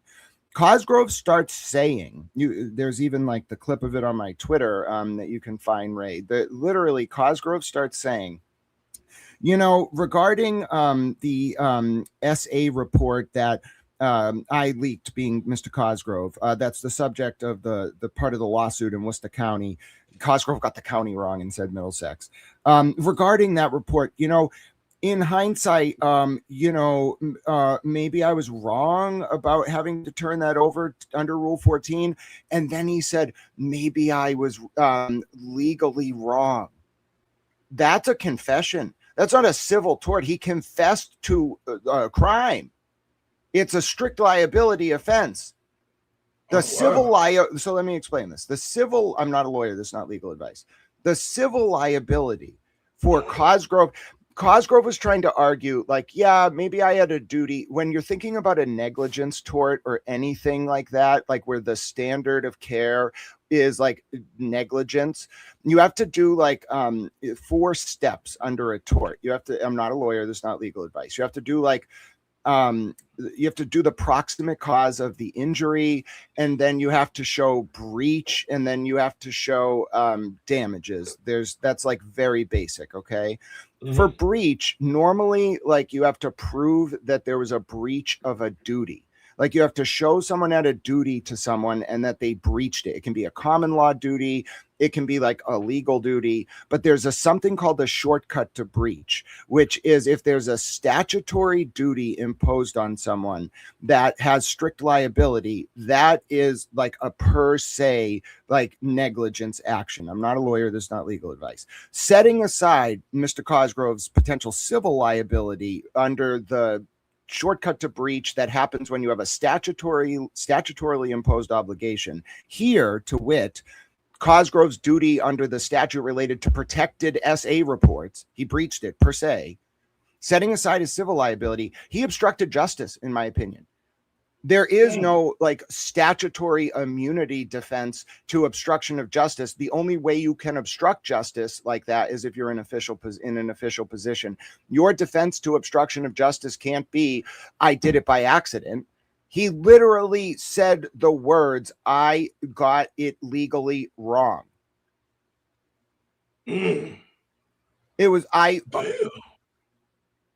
everything. He got set up. He walked right into it. It was a Cosgrove walk. He got Cosgrove walked. But so, hold up. So, why was I looking at that stream mad as a mother? Shut your mouth. Why was I mad? Why was I felt like that judge was playing with them? I felt like that judge was trying to belittle Beto, like make him look like the little man and make Brado look like the big man, like it's a device. Because at one point he said, oh, well, I know you're not from here and you don't know about Massachusetts law, but Brado should know. I'm like, huh? What are you talking to? You know what my favorite line from Shakespeare is? What's that? All the world's a stage. Oh, shit. Hold up. Define it, right? No, it's just like, so Mr. Cosgrove, until the moment he says like the magic words, like what they needed, and we'll talk about who they is in a second. The moment, like until that moment, he needs to think like everything's okay. He needs to think the judge is in his pocket. He thinks he needs to think the judge hates Beto. You ever heard of a good cop, bad cop routine? played out in Yeah. court in real time. Yeah. That was that. Damn. The tone instantly shifted when Mr. Betterow started pouring, and Mr. Cosgrove started pouring his guts out. I'm a very nuanced legal observer. I'm not a lawyer. I'm a towel. No, I know, but it just seemed like his tone, the judge's tone, his demeanor towards the defense, you know, and he was just sitting back there like, I'm looking at my buddy who gave me his rank before he left. Is that true? Yeah, but watch how it shifted circa exactly like 10:22 a.m. yesterday in the recording, like between 10:22 and 10:29. Judge goes from like play acting with Betterow being angry to like letting Cosgrove like drown himself. It's very serious what Cosgrove did. And then to prove my point, by the end of the hearing, Cosgrove was like, it's hard to describe. Most like lawyers would probably talk about it this way. Like Cosgrove literally crashed and burned, and it was really bad. When you're not on offense in a courtroom, you are losing. Cosgrove he wasn't just on defense. He couldn't get to the merits of his legal argument. Now, we can talk a little bit about why he was trying to talk about the Scientology case, and then another case where a DA represented a victim like that in a criminal case in a civil suit, and why that came at the very end, remember? Because Cosgrove was so off his game that for the first 20 minutes of his response to Judge's question about recusal, he just fucking poured his guts out. It was like an interrogation by other means. Then he gets to his substantive legal argument. Judge doesn't even give a fuck about it. Judge doesn't care at all. They immediately move on to like whether there's going to be a motion to dismiss hearing at the end of March, or whether they're going to like make a ruling on whether Mr. Cosgrove has to recuse himself or find a prosecutor to ask Lindsay questions on cross, etc. Cosgrove at the end, you could tell like this was his plan from the beginning to sandbag Aiden, and it failed. Cosgrove tries to say, Judge Belzios, listen, we might have some concerns about protective order violations. Yeah, the protective order on Lindsay's unredacted phone extraction that Mr. Tully leaked in April of 2024, and which Cosgrove now is also probably realizing was a sting. Judge was like, no, I don't care about that, Mr. Cosgrove. You talk to Mr. Betterow about that. That was your hint that it's over. It was set up to get the state police, this whole operation, all of this. And it was incredible to watch Mr. Cosgrove realize it in real time and not be intelligent enough. This is why probably they were happy to do it this way, to not just start saying incriminating things. You got to remember, Ray, Mr. Cosgrove filed an affidavit on November 25th, 2025. Mr. Tully did as well, along with Mr. Mello, although Mr. Mello actually had Mr. Cosgrove write the part of that affidavit on behalf of Mr. Mello for him, which is interesting because that means Mr. Mello didn't swear to anything under oath, under pains and penalty of perjury, which is what a sworn affidavit is. What did Mr. Cosgrove and Mr. Tully represent in that affidavit? That any material missing from Lindsay Gattani's, quote, unredacted phone extraction that was leaked must have been deleted by Lindsay or not on the phone when it was extracted by Tully and Nicarino. Nope. Lindsay has pieces of evidence, including a recording with an audio message Leah Genduso, a former state trooper as well, sent to Lindsay, which proves that MSP did delete things from that extraction. Then Cosgrove put in an affidavit that Lindsay had to have been responsible, only for it to come out that that was not true. And then in court yesterday, Mr. Cosgrove even went so far as to say, wait a minute, I'm not saying that like I back up Mr. Tully when he says that like anything not on the extraction must have been Lindsay's fault. And then Cosgrove must have also realized, oh fuck, they got us. And they did get them, and people are going to get indicted federally. Okay, so hold up. So, oh wait, see, I'm glad I got somebody on here who's smarter than me, extremely way more smarter than me when it comes to digging into things like this, right? Because I was offended when I heard that walnut pickle dick face motherfucker say, we know what Lindsay did, and she like swinging from pole to pole. Like I was offended when that judge Who said that? That judge, he like, we know she changed her story, like she going from But what Judge was really doing was, at one point, Judge was like, wait a minute. Like, what if she gets up there? What if Lindsay gets up there on the stand, Mr. Cosgrove, and says to you, this is why I sued you? And Mr. Cosgrove was like, well, yeah, but we have uncontrollable witnesses, Your Honor. You know how to deal with that. Judge was like, no, Mr. Cosgrove, you cannot cross her. So the end result of this is my prediction. You can all write it down.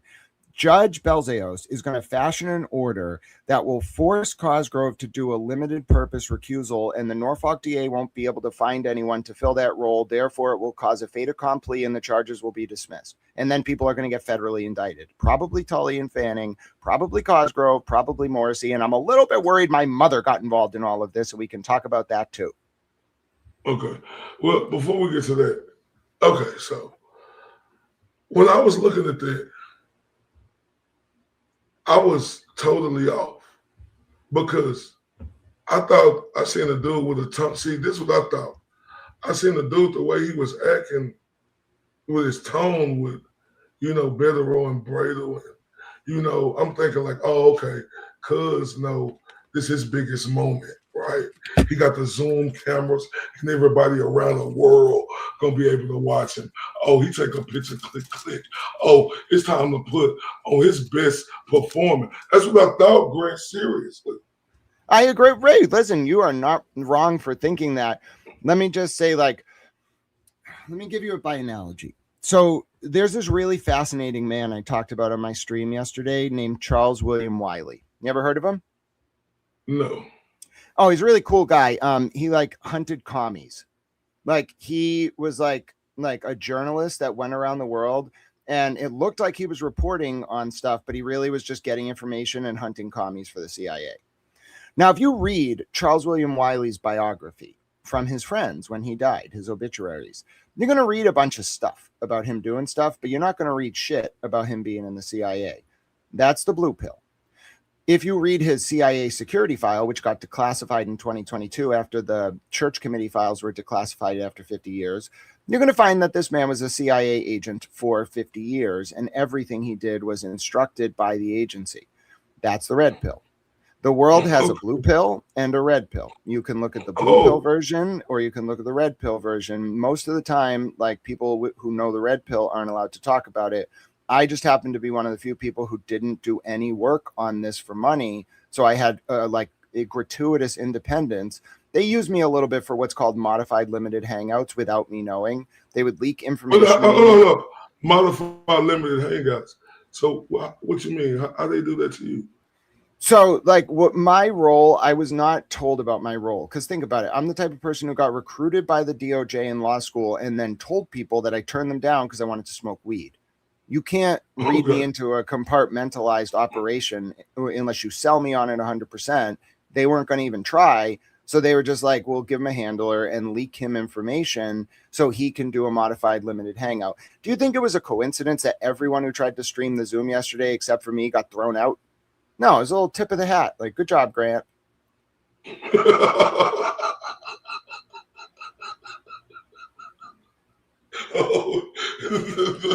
So hold up. But I thought he said that you had to you know what? I was on, the great, beautiful Melanie Little stream, and they wouldn't let her in. But the great Brown, great Broken Baker, they let him in though. Yeah, but he got kicked after 8 minutes. And listen, it was weird. There's when you're really close to stuff and you know how the bureaucratic institutions move, you can see things. I knew Paula Prado's father, the juror from the second trial.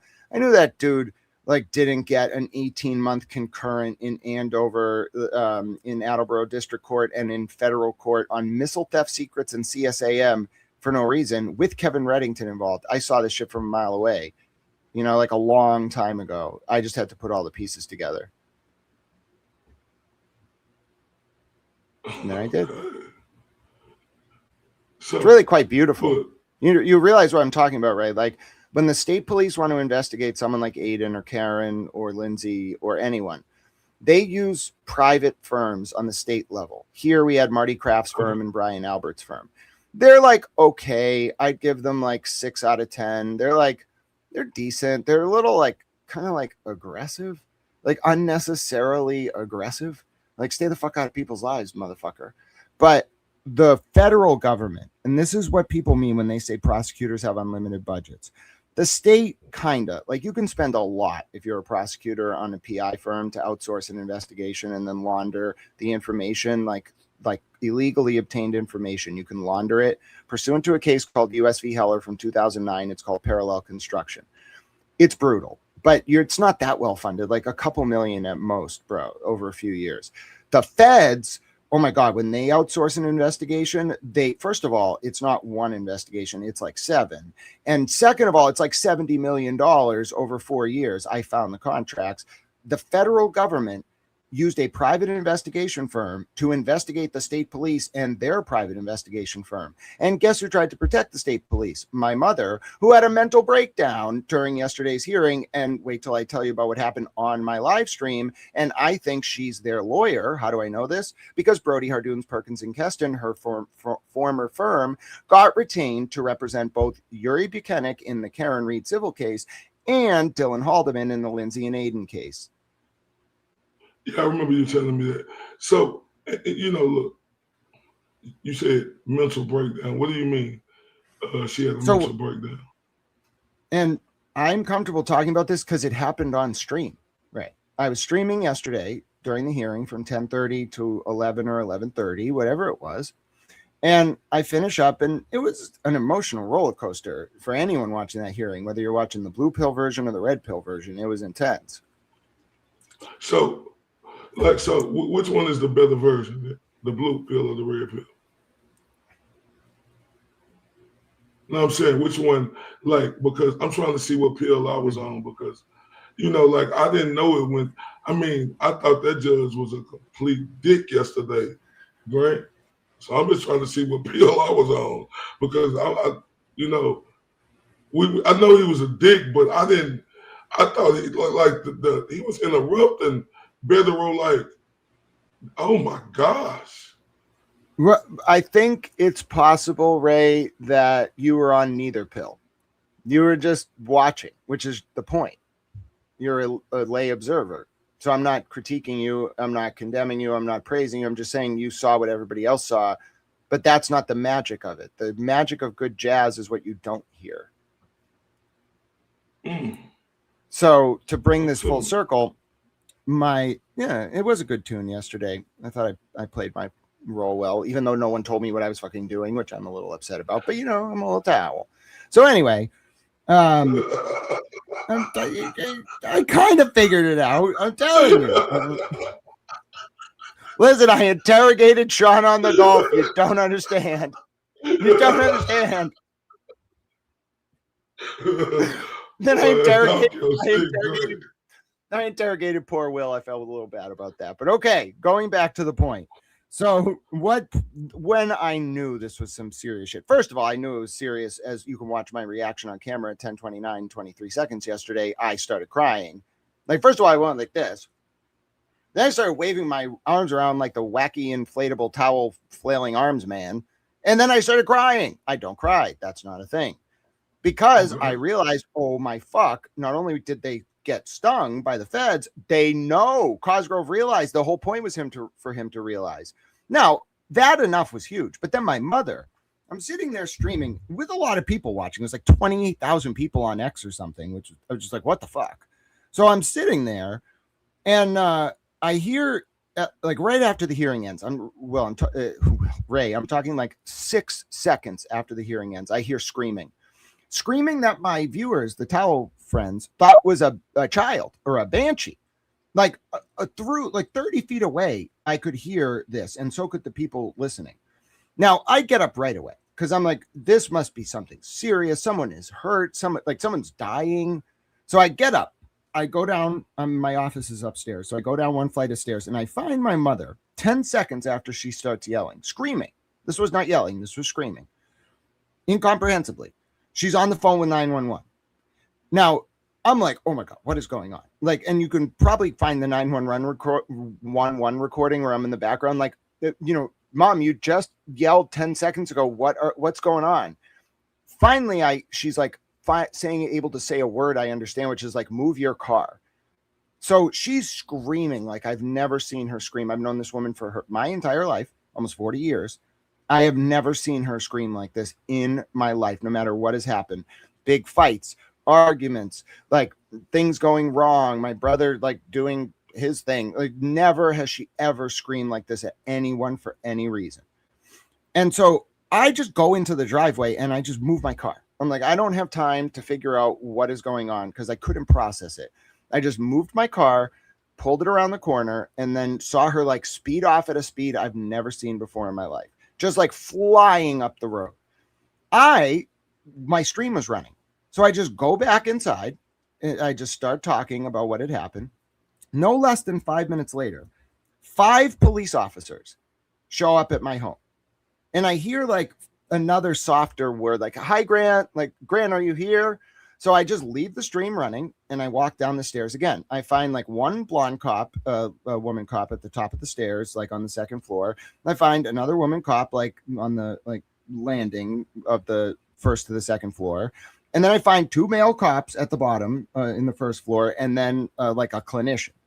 And they are not there for me because I'm like, what are you doing here?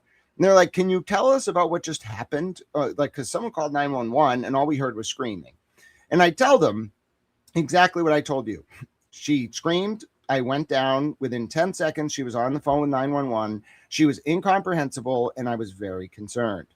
So they like start asking me questions like, do you know where she went? What is her phone number? And I'm like, I don't know where she went. I will give you her phone number. And by the way, I've never called a wellness check on her before. I'm saying this to the Belmont police.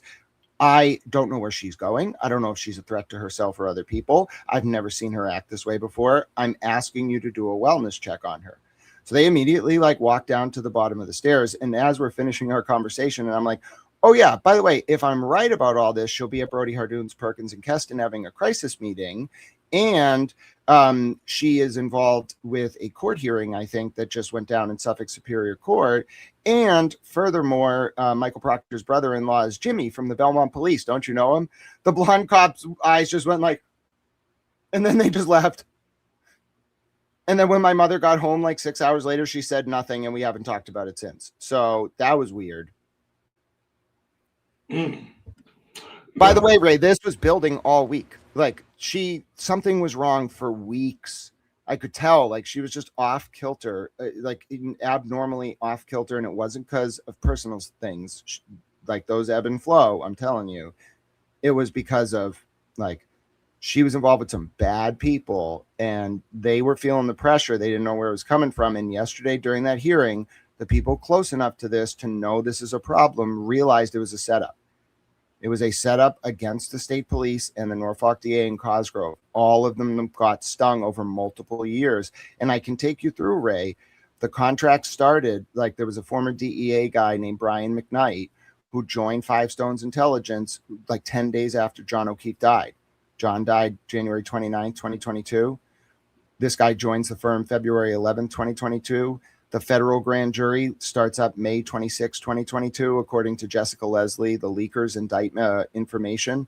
And then over the next few years, look at all the cases against MSP and local cops. CDL scandal, Birchmore ongoing, Karen, Turtle Boy. I'm telling you, Turtle Boy got arrested on purpose. This was a sting. It was the greatest operation in the history of domestic intelligence.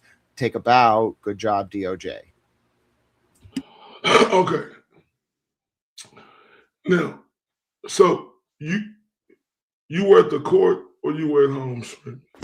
I was apparently the only person who they were comfortable with, like live broadcasting the Zoom. They kicked everybody else who was streaming off. Okay, so your mother was at home with you?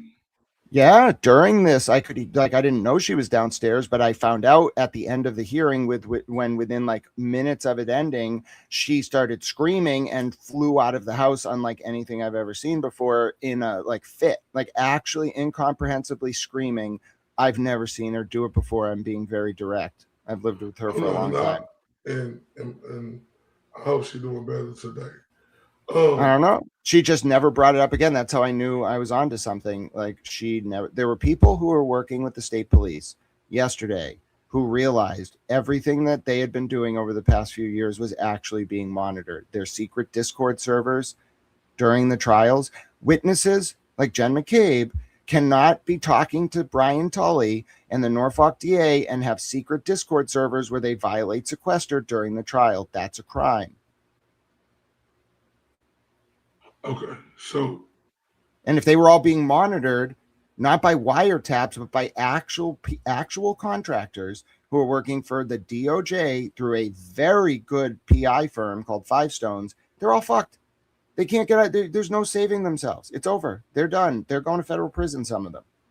So what I'm looking at is I'm looking at it and thinking nothing ain't happened because, you know, it appears to be that way, but really, you looking at it, you knowing a lot of you from this city. So it's really something big finna go down. Yeah. So the way I would explain it is like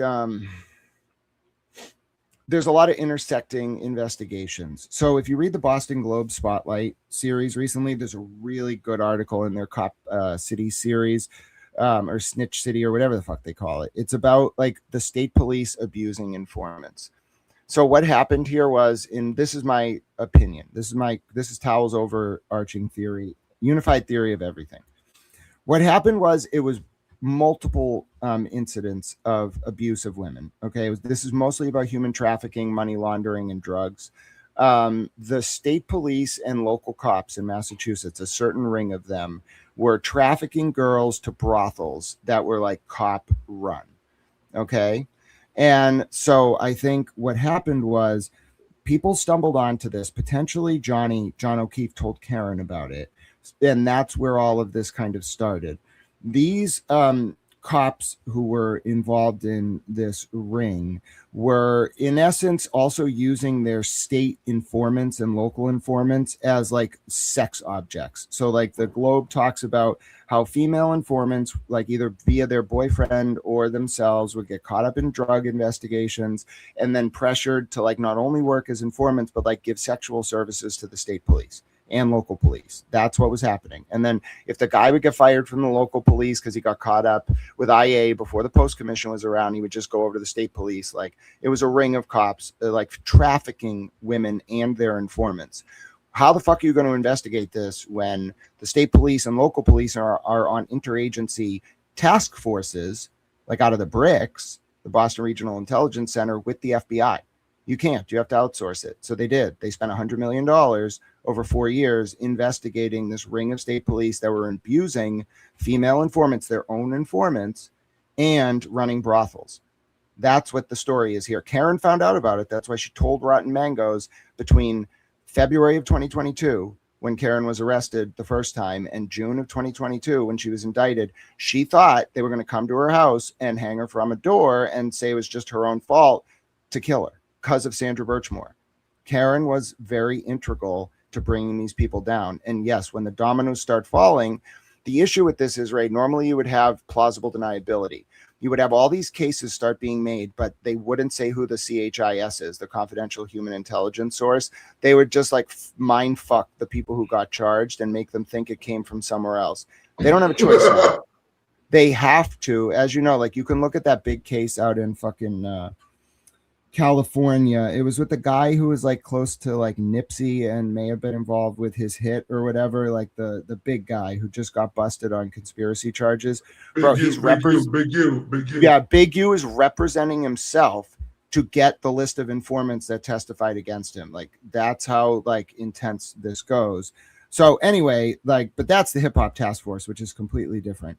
We're talking about a very specialized operation that was very effective and basically turned like a bunch of the state police's own supporters, what they thought were their own supporters, into informants. They turned the people who were anti-free Karen Reed into what are called honeypots and let the state police arrest some of them to gather derogatory information. And then at the same time, they had the witnesses involved in those ostensible criminal actions also as informants against the state police. Most beautiful intelligence operation of all time. They're going to have to be open about it. Turtle Boy is going to go on like a national tour This is like after the women who caught Aldrich Ames were allowed to go out and talk about it. It's rare. Normally you live your life like Charles William Wiley without ever disclosing this. This is the first time it got blown in the middle of the operation.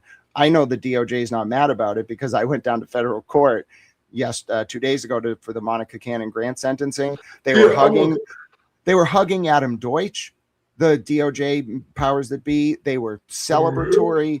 Yeah, they're thrilled. Like, yeah, it got blown up, but like, and the money's done, but they're thrilled. I could tell. Yeah, but something happened to you there too, right? Can you explain what happened? Yeah, so like Adam Deutsch and Dustin Chow are involved in what's called the public integrity section of the DOJ. A few years ago, very clearly from Turtle Boy's work, like for them, let me be very clear, way before the Karen Reed case, they prosecuted Monica Cannon Grant. Now, the actual reason why they did it is it turns out Monica Cannon Grant crossed Rachel Rollins. And I guess the big secret in Massachusetts while Rachel Rollins was U.S. attorney was like, you don't cross Rachel Rollins. So anyway, Monica Cannon Grant crossed Rachel Rollins, and Rachel Rollins and Turtle Boy fucked with Monica Cannon Grant's life and got her federally charged. So anyway, I'm not kidding. I go down to listen, don't let me get too close to things. No, I'm saying that because I was watching the GOAT show the other day, and then he was showing how he took that bum ass bitch down. So it just makes sense. So you said, yeah, don't get it twisted though. Like if you look real back in time when Joe Kennedy Jr. and Ed Markey ran for Senate in 2020, Ed Markey's the junior senator in Massachusetts.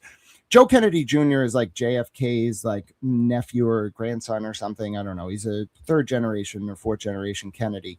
He was in the House of Representatives in Massachusetts, specifically the 4th district that Jake Auchinclosh is now in. Back in the day, JFK was in the old 10th congressional district. His campaign HQ was down Lake Street near BC. Anyway, my point is JFK went from the 10th congressional district to the Senate to the presidency in like 7 years. You have to do that because you get domestic experience in the House, foreign policy experience in the Senate, along with intel experience. Then you can run for president.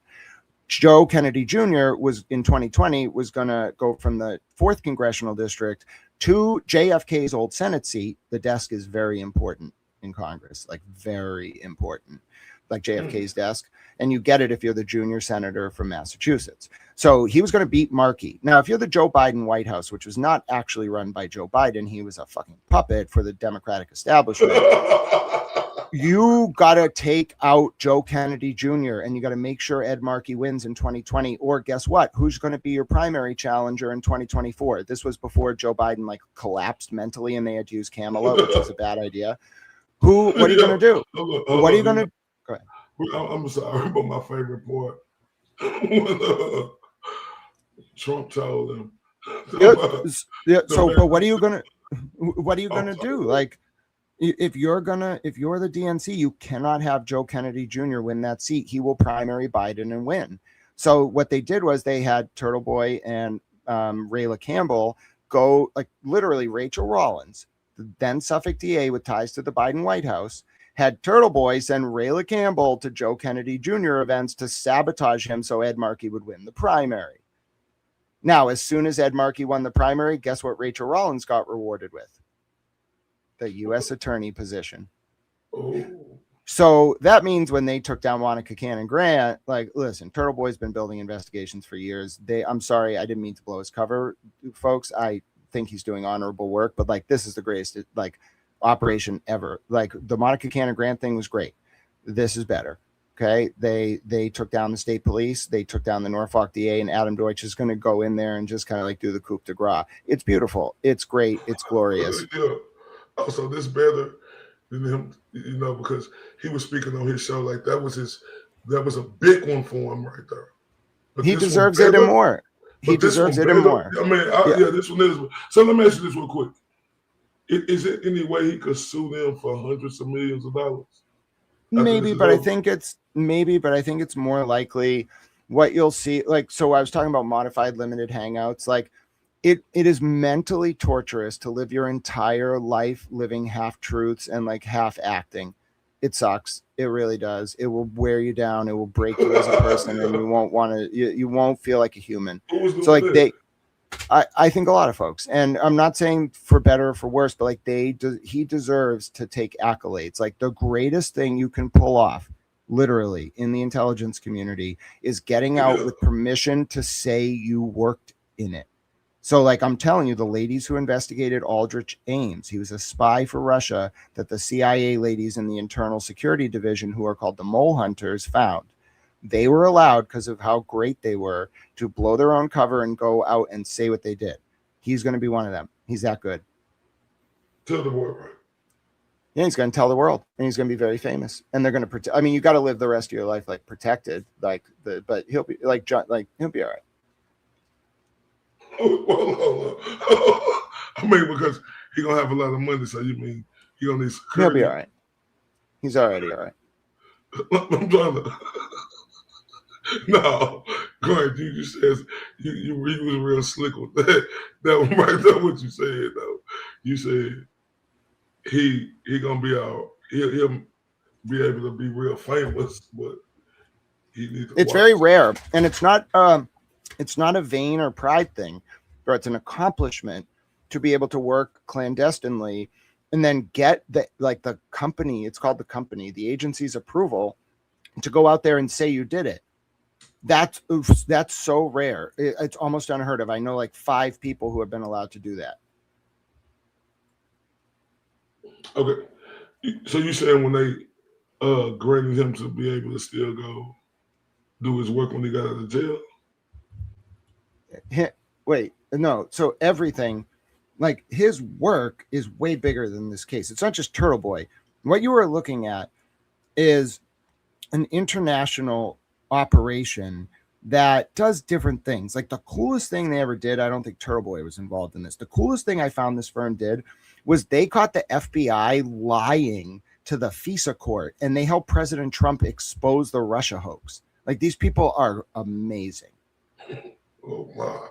So you want to talk about like that level? What it kind of is like, it wouldn't be worth it. Like, why would you have like the government, like a public agency? Why would you deal with black budgets and hip pocket operations? Like somebody's going to FOIA it. You're going to have a paper record. Why would you do this work through the public budget? No, like use public money, but subsidize it through a government contract. Make the contract look like it's about some ambiguous, vague concept that's technically related to what they're doing, and just hide the money. That's why the government is effective. They subsidize. It's a public-private partnership. It's beautiful. We got to be a little careful about how it operates because it could easily go off the rails. Like they did this because the state police were that dangerous, and the local police and the people enabling them. But imagine if they ran this kind of op on, like, for example, to pressure criminal defendants to plead guilty. We can't have that. It's got to be a balance. Only 8 people in the country, it's called the Gang of 8, get read in on what these agencies are doing. We have to make sure that what they're doing has a check and balance. You're not supposed to talk about it. It's very inappropriate normally. I didn't mean to blow this. I thought these people were targeting Karen Eden. Little did I realize they were actually trying to take down the state police. Not trying to, they did. That's why Friday was the culmination. I think this was supposed to keep going, Ray. I think Aiden was trying to catch more charges. I think other people were trying to like keep it going. The point was to keep it going till Deutsch got elected. I'm sorry. I didn't mean to blow it. Like I just thought they were targeting Karen. I'm sorry. So that's what yesterday was, Ray. It's ending. They're what's called exfiltrating them. When you end an operation, you exfiltrate the assets. Oh my! You rug pull the target. You make them confess and open. That was fucking amazing to make them confess in open court. But you rug pull and then you exfiltrate your assets and then you indict. That's the playbook. So when you say the GOAT, right? Turtle Boy, aka Aiden Kearney, right? It take a special type of individual to go up against this crooked ass movement we see in there, and we know they are very crooked. It takes a special type of individual. You would agree with that, right? Yeah, he's an American hero, and now I get why you think Lindsay's a hero. Like, do you understand how brave they are? Like those, like I'm not joking when I say Aiden and Lindsay very, very, very likely like put themselves at extreme personal risk, physically, emotionally, like liberty wise. They did that knowingly. They're heroes. You don't understand. They don't need to go their whole life without recognition. They've done enough for this country. They're fucking heroes. Do you understand when you die, if you're a CIA agent or asset, you don't get your name on a wall. There's a star in the foyer. You're nameless forever. No. These people sacrificed. They did an amazing job. Give them their accolades. Bow to them. Hey, listen, people could think they sound crazy, but more money, more power. The more power you get, you're able to control a lot of things. People could think y'all can sit up there thinking grant reaching all y'all want to. The more money you got in power, you know, like somebody gonna come. I'm telling y'all, it's not a reach. It's the blue pill, red pill thing. What world do you want to live in? If you want, I am not encouraging people to jump into this or to think that you like it's pleasant to understand all this or that you should want to do this with your life. What type of life do you want to live? Do you want to live 9 to 5, think about the weekend, what you're going to drink, what you're going to do with your friend? You want to go golfing? Great. Don't take the red pill, bro. Don't read CIA security files. Don't learn about this stuff. You will never be the same again. It's not a joke. I know, Ray, I know that you're work hardened a little bit, but like to the people listening, it will fuck you. It will fuck you and you will never be the same again. Tell you, it's in the business of anything, though. That's what the Matrix is really about. They're like what they're trying to say. It's not about like the digital world as a fucking like Matrix. No. Do you want to live in the world where like you're just passively consuming narratives that are constructed to satiate your mind to make you comfortable? Or do you want to know what's actually going on? If you want to know what's going on, it's going to be very uncomfortable. Like you're going to start playing ball with the real powers that be. They don't like when people kind of like break out of that sort of like blue pill mentality. That's what the Matrix is all about. The system's going to come fucking find you. They're going to be weird dudes in suits and be like, why'd you take that red pill, motherfucker? Now then they're going to like fucking fight you to the end of time. And then if you gain enough respect, begrudgingly, they're going to kick everyone else off of Zoom and be like, fine, towel. Like, good job. Like, we're ready to get him now. Well, yeah, thanks. Thanks. I made it. I'm a little towel. Hey, listen, I'm telling you, Grant. I mean, people can say what they want when you get money like that, and when you got power like that. Like, so some of the contracts I found for the 5 stones was the ones that started around 2022, bro. Like 130 million. And the way federal contracts work is, it's like an obligated amount and then an outlaid amount. So you can get an obligated amount of like 40 million that jumps to 70. Your outlay at the end, your actual funds committed could be like 70 on a $39 million contract. And they do this all the time. These people were getting 10 to 15 million a year just in what I could find obligated. The actual outlaid funds on this project, they spent 100 million, maybe 150 million dollars on this. It's incredible. The scope of it, the scale of it. Nobody should ever fuck with the Department of Justice. I'm telling you right now. I've seen it. I'm telling you, I looked into the belly of the beast. I feel you, Grant. I ain't look. I'm not gonna do like Alan Jackson and look the other way. Don't mess with the belly of the beast. I feel you on that.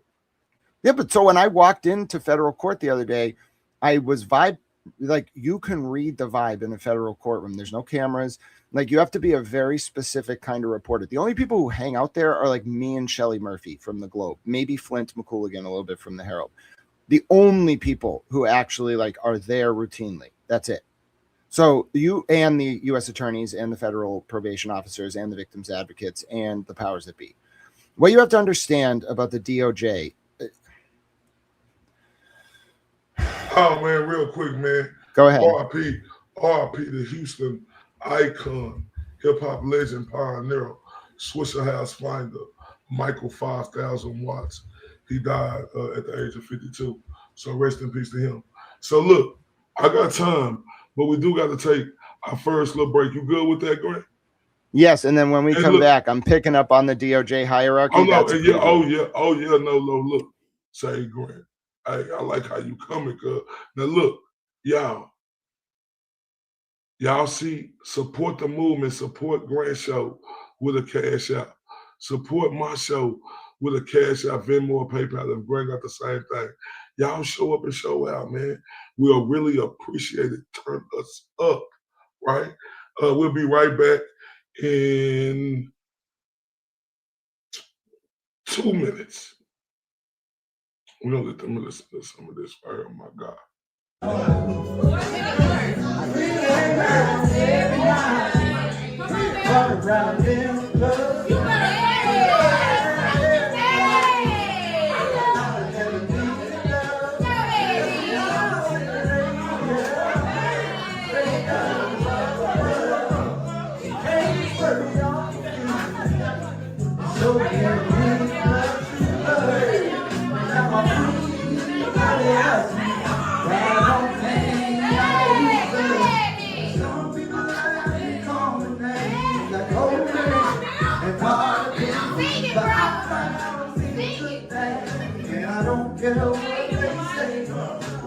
Tell me when I get time, I might come through, but I can't. I gotta keep moving. My girl, she's waiting. I don't wanna be foolish. I got big things going on, and I ain't trying to lose it. I can't stay. At the house, I know that you waited on me with a big smile on the face, girl.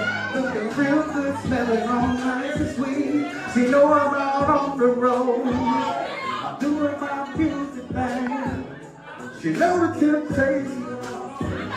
She know I'm only just a man.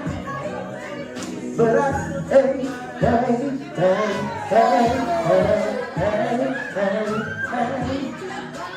People may do when they really want to, but I found me a good thing. Won't let that get in my way. I tell them when I get time, I might come through, but I can't. Make you long. And hold up, wait a minute, man. We got Mr. Grant Smith Ellis in it. Salute to everybody that's in the chat. Salute. If y'all ain't hit that like button, hit that like button. If y'all want to support the show and support Grant Show, we will greatly appreciate that. It go a long way. Grant, you say we came back, you had to get back to what, sir? Oh yeah, so I was in federal court the other day for the Monica Kincannon Grant hearing, and it's such an interesting dynamic because you know who prosecuted that? Dustin Chow, the head of the public integrity section, and Adam Deutsch. Deutsch. I'm not great with pronunciation. It took a long time to get to Carney, let me tell you. I thought everybody liked Deutsch. He's great. I'm trying to tell you how amazing this was. Okay. So Adam Deutsch is amazing, and he investigated Monica Kincannon Grant. He ran the prosecution. The DOJ in Boston has a hierarchy. Generally, 30,000-foot elevation. There's the U.S. Attorney's General, which is Pam Bondi. She runs the Department of Justice. That's called Main Justice. Every region, okay, California has 3 regions, but for the most part, every region of the country has a U.S. Attorney's Office. So in Boston, which is the District of Massachusetts, we have the U.S. Attorney for the District of Massachusetts. Think of her as like, or it's Leah Foley right now. Think of that person as like a mini attorneys general. They like only answer to Main Justice. They are like the most powerful prosecutor in the region that they're in. More powerful than state prosecutors, more powerful than like every state agency, more powerful than all federal agencies. They are the point person to Main Justice.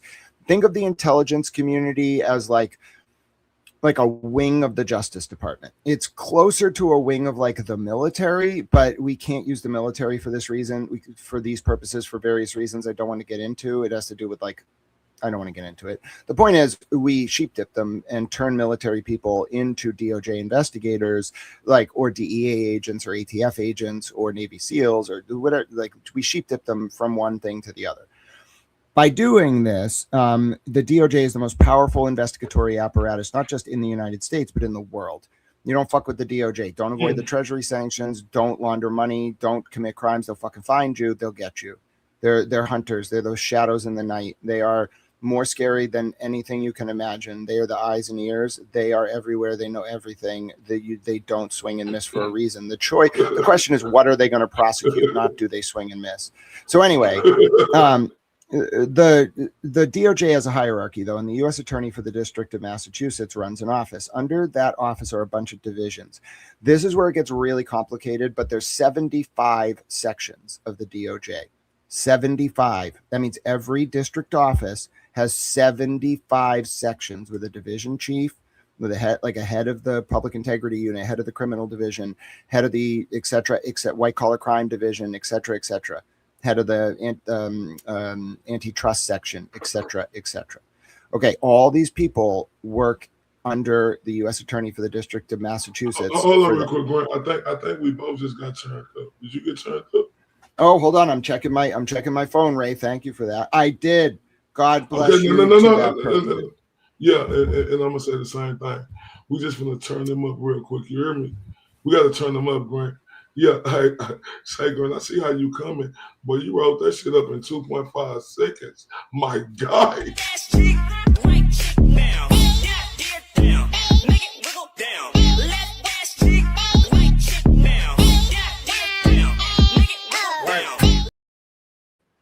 Man, hold up. We ain't done yet. I said, man, look, we got to turn up for Grant, though, y'all. He wrote that shit in 2.5 seconds, and we both just got turned up. Shout out to the beautiful Mary B on here. You understand me? Who we love to death, like we love everybody to death. I say, Grant, let's turn up, my God.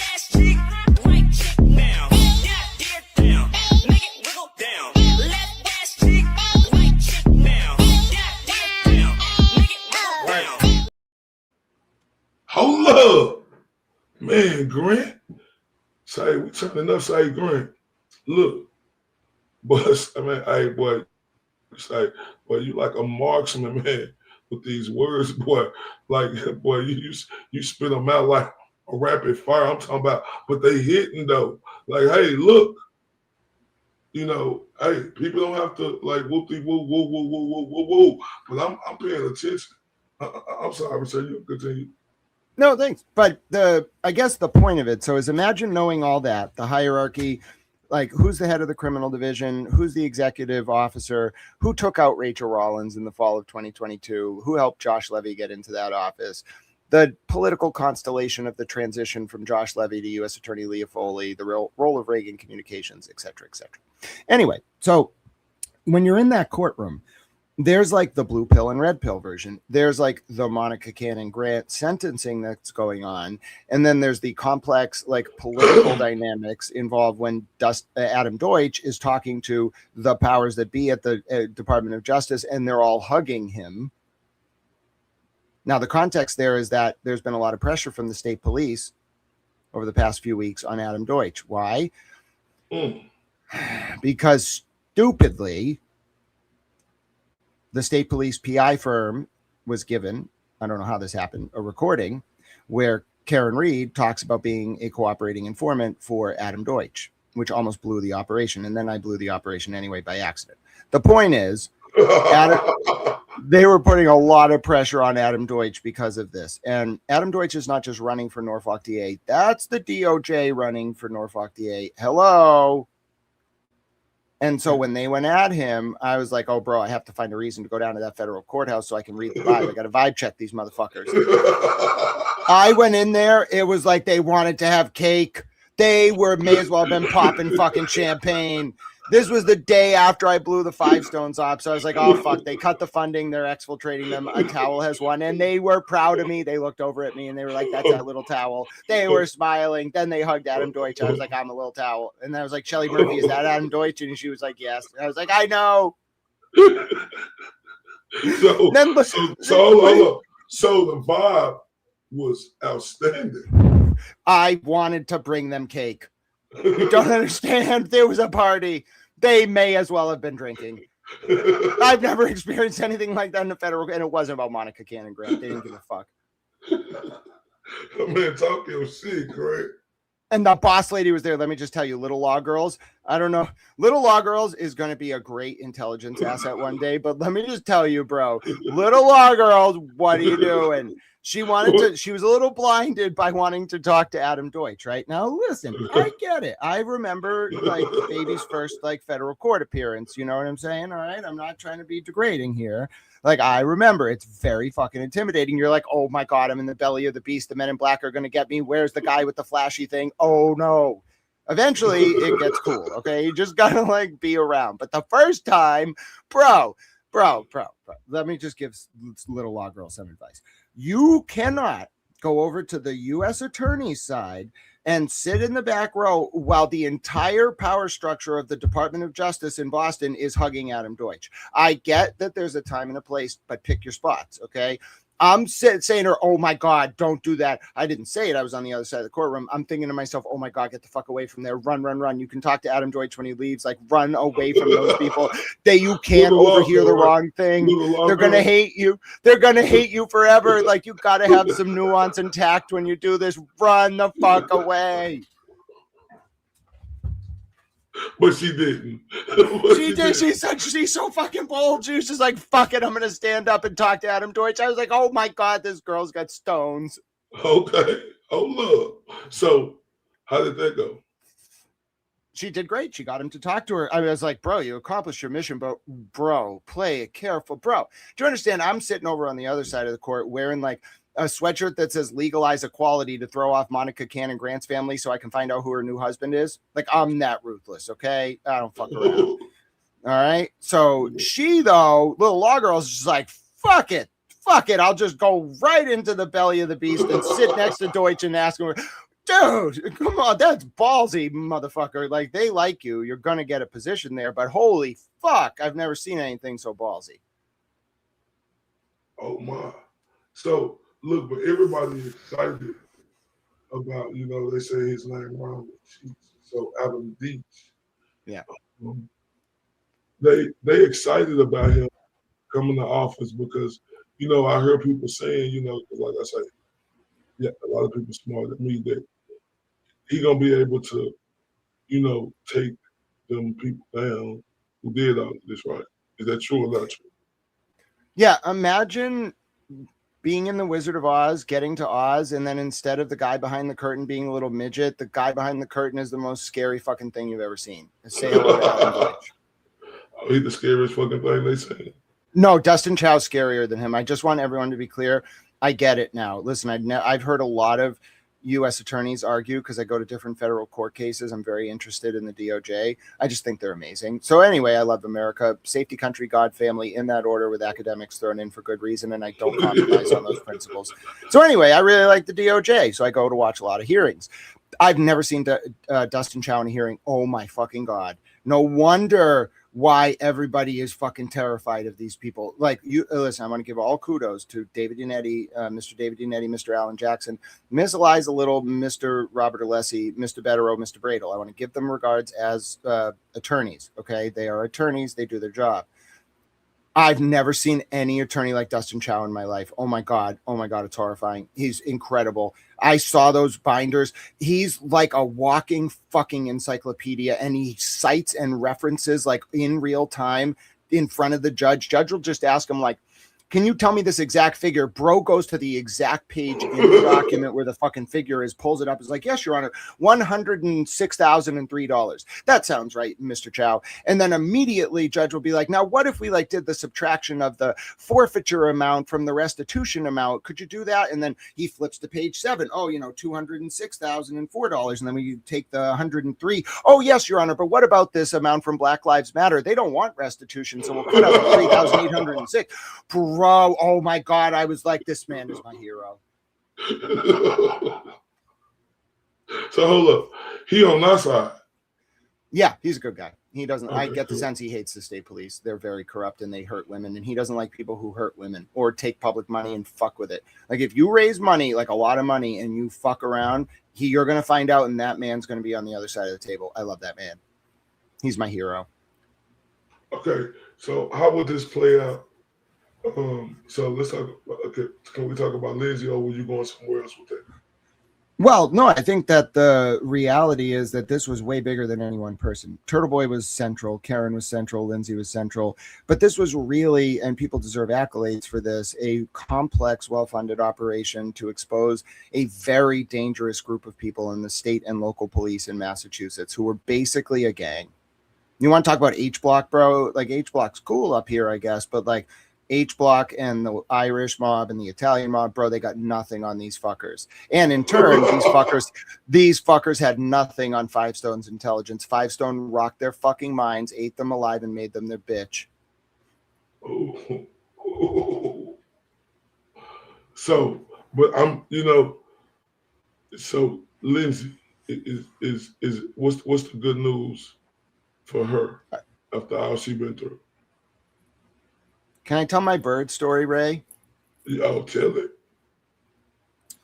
So, you know who Jerry Spence is? Really good American trial lawyer. I told this story the other day in reverse order, so I want to start this time by just saying who Jerry Spence is. He was a trial lawyer in the 20th century. He died recently. Just eloquent orator. He would host clinics to help lawyers be better trial lawyers. Now, I want to be clear. Most lawyers, like the Alan Jacksons of the world, the Dustin Chows, Mr. Yanettis, etc., Mr. Betteros, they are like 10% of the profession. Most lawyers are like written documents. Nobody's like 10% of people are like trial lawyers. It's a really like unique part of the profession. It's like acting. Okay, that's what people have to understand. All of law is like a performance. All trial law. That's why Mr. Betteros was going back and forward. He was making his speech today. He was going back and forward. That's why he was doing that. Listen, I love that man, but he's the most obvious spook I've ever seen in my entire fucking life. Obvious what? Obvious spook I've ever seen in my entire life. What does that mean? A spook is a spy, like an intelligence asset. Jackson too. Like I'm not a fucking moron. But anyway, where were we at in that specific part? Bird story. Oh, the bird story. So, like, if you ask people like Mr. Jackson and Mr. Betteros and Mr. Yanetti, like, what do you think of Jerry Spence? They would tell you, like, if I want to think about how to structure the form, not the content of an argument, the form, I'm going to watch Jerry Spence's tutorials. Before I tell this story, I want to tell a very important analogy. When you are using form versus content, those are two very different things. So when I say the lawyers study the form of Jerry Spence's style, it's kind of like when I say Hegel's philosophy met, like the two schools of it met at Stalingrad on the Volga in 1942. Okay, indeed, Jerry Spence is the GOAT, no doubt about it. Well, Turtle Boy can be the GOAT too, and Lindsay could be the GOAT. Everybody could be the GOAT, but Jerry Spence is his version of the GOAT, okay? He's better than Tom Brady. Listen, don't fuck around. So anyway, the birds, where was I at? I was leading up to the bird story. Oh, form versus content. So Hegel's philosophy met at Stalingrad on the Volga in 1942. What he wrote, the words, inspired Heidegger and the Third Reich. The form of what he wrote, like the idea, the shape of the idea, inspired like Trotsky and Stalin and Lenin and the Soviet Union. Those two concepts, the form of Hegel's philosophy, the content, met at Stalingrad on the Volga, and in like the vindication of Hegel's theory, they clashed, formed a synthesis, much like the historical dialectic, and emerged onto the like 1950s world scene as like the Soviet Union. It was fucking crazy. This dude was a fucking G. He knew exactly what was going on. And I want to be clear, when I'm talking about the form versus the content, I'm going to tell the fucking bird story. I'm not going to bash you over the head and tell you it like in the context of the content I'm talking about. You all figure it out. So anyway, let me tell the bird story. Let me roll up first, because this is a story worthy of being told correctly. When I rushed it the other day, I fucked up the intonation, and I'm going to do honor to Jerry Spence, and no one's going to fucking tell me differently. Oh, my.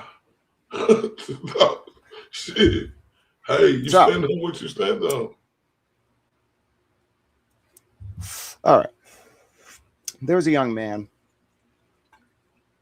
Every day after he helped his mother, he would walk through the woods, and he liked taking in kind of the isolation, but he walked by a cabin every day, and every day he'd see an old man kind of looking at him, and over time he wanted to play a trick on the old man. So the boy thought to himself, I'm gonna stop on my walk and pick up a small white bird as I'm walking to the old man today. And he does. He finds a bird perched on a tree limb, and he takes the little bird, puts it in his hand, and carefully cups the bird. And the bird's happy to be in his hand. He thinks the child is friendly, and they just walk along to the old man's house. And the child comes up to the old man and says, "Hey, old man, I have in my hands this bird. Is it alive or dead?" And the boy clasps his hand so the man can't see. Then the old man looks back quizzically and says, "I don't know." And the young man thinks for a second. He's getting ready to play his trick, and he thinks to himself, I know what I'm going to do. If this old man tells me that the bird is alive, I'm just going to crush the bird. If this old man tells me the bird is dead, I'll simply open my hands and let her live. So the young man builds up all his poker face muster and says, "Old man, again, is the bird in my hands alive or is it dead?" And the old man thinks to himself for not a second and quips back, "My son, the bird is in your hands." And members of the jury, after everything I have presented over these arduous years and 9,000 hours, which nearly drove me to bankruptcy and caused me to question my own reality multiple times, I leave you with the fate of this delicate, precious bird. What will you do with it? I implore you to set her free. And that's what I've done. My price was the bird got set fucking free, and I'm very content that we have done so. This was not a negotiation. It was a brute force, and I'm pleased. The rest, you all can deal with. I think we're at a good place. Set the fucking bird free and watch her fly. Shout out to the OG for shouting us out. Man, that's a hell of a bird story, Grant. I think you hit your mic, sir. I was just letting it linger. You must set the bird free. Setting the bird free is important. You know, some people would say, hey, look, I kept the bird alive, but I'm just going to hold on to it. Maybe I'll slow drip it. Maybe I'll use it for my purposes. Maybe I want to, like, whatever. Nope. Fuck it. Set the bird free.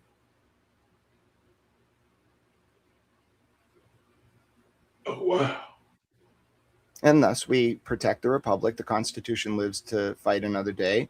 I get to go destabilize the Communist Party now, or whatever the fuck I want to do next, overthrow the BRICS, reassert American hegemony on the world scene, protect the petrodollar, you know, maybe take over Greenland. I kind of want Canada too, and I want Northern France. You don't understand. I'm going to send Emily C. on a boat with this fluffy animals. She's going to go to Northern France. She's going to confuse the fuck out of Macron and his wife. And then she's going to be like, we just need Northern France. They're going to say, why? She's going to say, I don't have time to explain. Here's a penguin. I've thought about this. You don't understand. I'm going to overthrow the BRICS and then reassert American hegemony on the world order. Nobody's going to stop me. You're going to do that to Emily C. Emily C is a crucial part of this plan. You don't understand. I don't think we can get Northern France without her. How the fuck are the Macrons going to like say no when she shows up with a boat full of fluffy animals with Nunya Business as the captain? And she's just like, listen, I just need a little bit of Northern France. They're just going to give it to her. And they're going to give us Greenland and Canada. I'm thinking about taking Australia just to fuck with the koala. I'm going to turn it into a penal colony and then just laugh at him. And he'll be like, how did this happen? I'll be like, well, you fucked around. You found out. I'm going to give it to New Zealand. Grant, the OG shouting us out. He say, shout out to El Jefe, the OG, I know, with the glare. He say, he wants you to unblock him. I didn't block him. I didn't block him. Uh-oh. Wait, I have 2FA on. I didn't block him.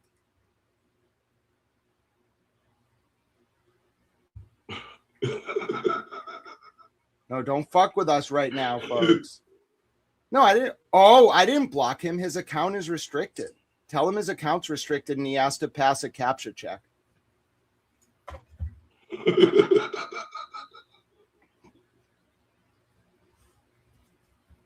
I'm good at what I do, right? I problem solve.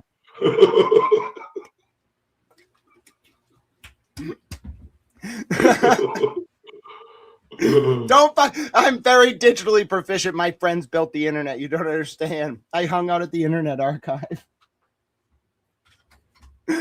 I literally know the people who built the internet. It's kind of fun. I'm very connected. Did you know the other day, Ray, Koala was fucking with me and I was like, don't fuck with me. And he was like, I have 2 passports. And then I posted a UN passport and told him not to fuck with me again. And then he'd stop fucking with me. Yeah. I told him to tiny eye the picture.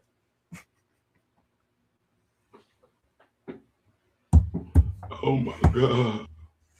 He's kind of funny. I like to poke him a little bit, you know, just because I think he likes Kate Peters' feet. I mean that in a loving way.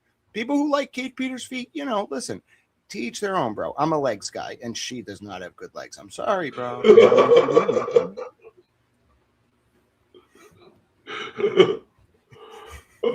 I had to get. Listen. I have certain prices. One is the bird being fucking free, and the other is I get to make fun of Kate Peter. No matter what happens, I get to make fun of Kate Peter. Everybody write it down. Those are the 2 prices. Free the fucking bird. The bird is free. And Chloe. Oh, by the way, that's my other price. Chloe gets to leave. Listen, Ray, I have some tough news. I found out the wonderful Lara, Lara from X. She is actually in the doggy CIA. Chloe was an informant. Chloe also has to be released. Free the bird, free Chloe, and also I get to make fun of Kate Peter. Those are my 3 conditions. They are non-negotiable. God bless America. I'm a towel.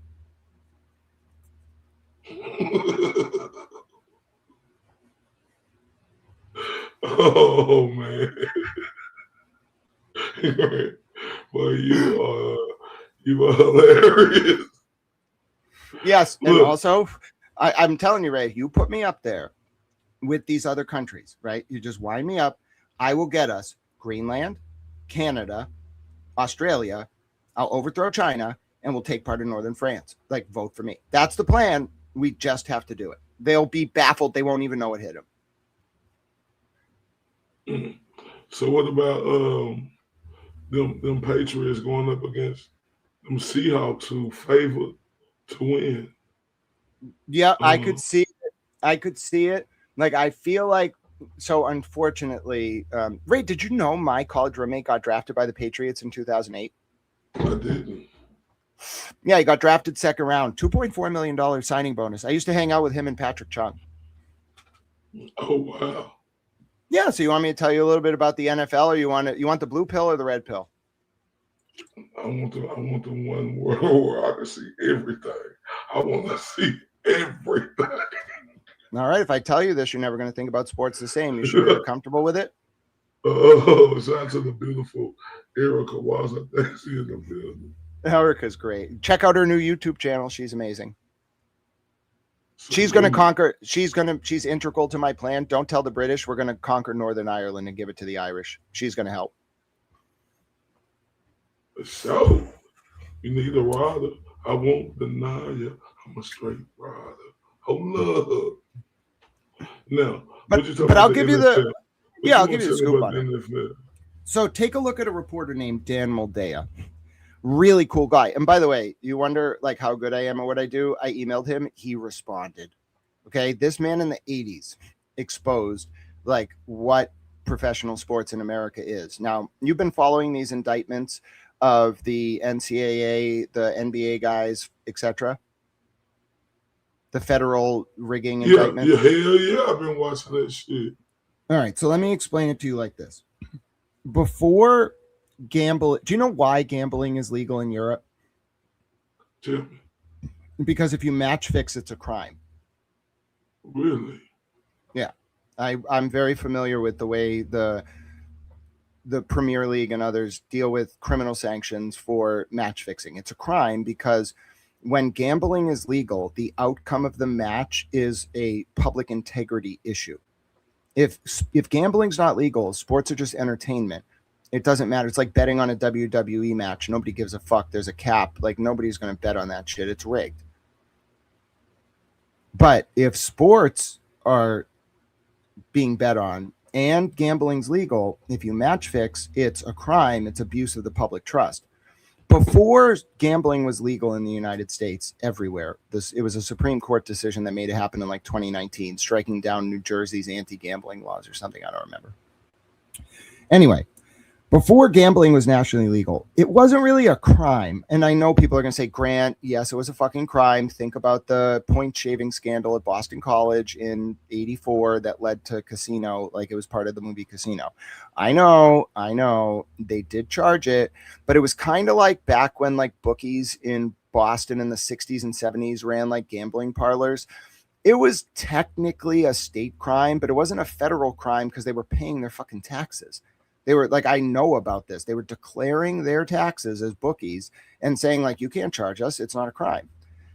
Okay, it might have been a state crime, but it definitely wasn't a federal crime. Now, anyway, the point is, so when gambling was illegal, what it used to be was, and I'm going to speak very generally about this because I'll let the NFL players who have given interviews just talk about this. I'll speak generally about what I was told. Okay. And only because my friend passed away, God rest his soul. He played for the Pats, then the Raiders, then the Redskins, blew his knee out. We used to hang out with like Waka Flocka. Like, it was weird. It was cool though. Anyway. Yeah. Like I'm telling you, I've been around. So anyway, this guy like ended up passing away. He was a really nice guy. I loved him dearly. I miss him very much. But we used to hang out. Like when you're a rookie with the Pats, they make you live in this compound. I'm not going to talk about it. Okay. I'm going to speak very generally. I don't want to blow these people's spots up now. They like, it is what it is. Okay. So we used to go hang out there. Like I would drive down like like the BC guys. BC is like NFLU. Okay. Like we always send people to the NFL, and I'm not going to explain why. I'm not going to blow their spot up either. I like BC. I'm very Catholic. Okay. So a lot of the guys would be like, oh, let's like maybe we'll go hang out like at the compound. So we would go to the rookie compound. It was fucking cool. And like we would hang out and like you just like are around, like you're just around. It was like 2008. It was the year Randy Moss played for the Pats. You want to know the coolest thing in the world? When Randy Moss played for the Pats, he lived in a trailer on the stadium grounds and he just had jars of fucking weed and he smoked backwoods all day. I can believe that. I know a lot of football players. But anyways, yep. But I respect it. Like I think it's the greatest. Now they can. I think it's the greatest way to treat various medical conditions, and they deserve it, bro. They work really fucking hard.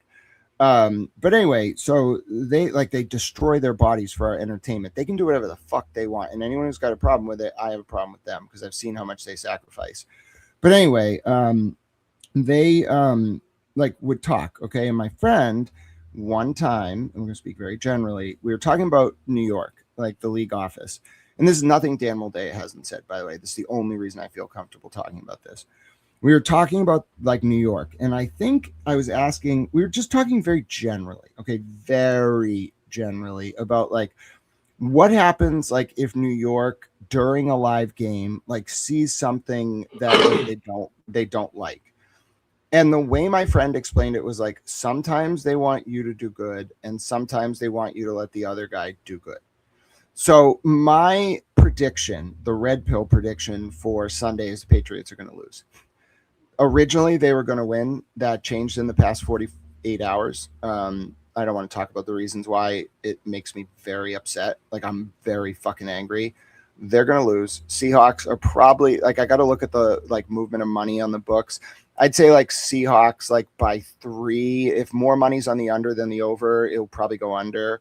So like close game, 31-28, 34-31, Seahawks over the Pats. Vegas will cash in well. Pats were going to win, but they're not getting it now. They fucked up and they know it. Oh no, I ain't gonna lie to you. This is the thing right here. I'm thinking Big May. No. I'm sorry. You asked for the red. He's great. I love him, but you asked for the red pill. He's going to be playing against the refs. I mean, I hate to do this to you all, but like write it down. Drake May's going to have a great game, but he's going to play against the refs, and in crucial moments, there's going to be a PI or a defensive holding or some bullshit, like a wild moment that's like a 50-50 ball that's called an interception when it should have been a catch, and then it will swing the game. All you need is that. Like, you're the ref. You're in control. They'll fuck him. He's going to put up a fuck of a fight because they want him to be the guy, but not yet.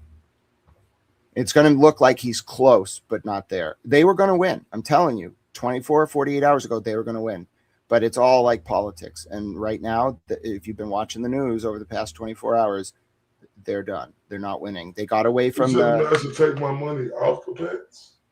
I'm not advising anyone how to bet. Let me give you the facts. You determine what you want to do with them.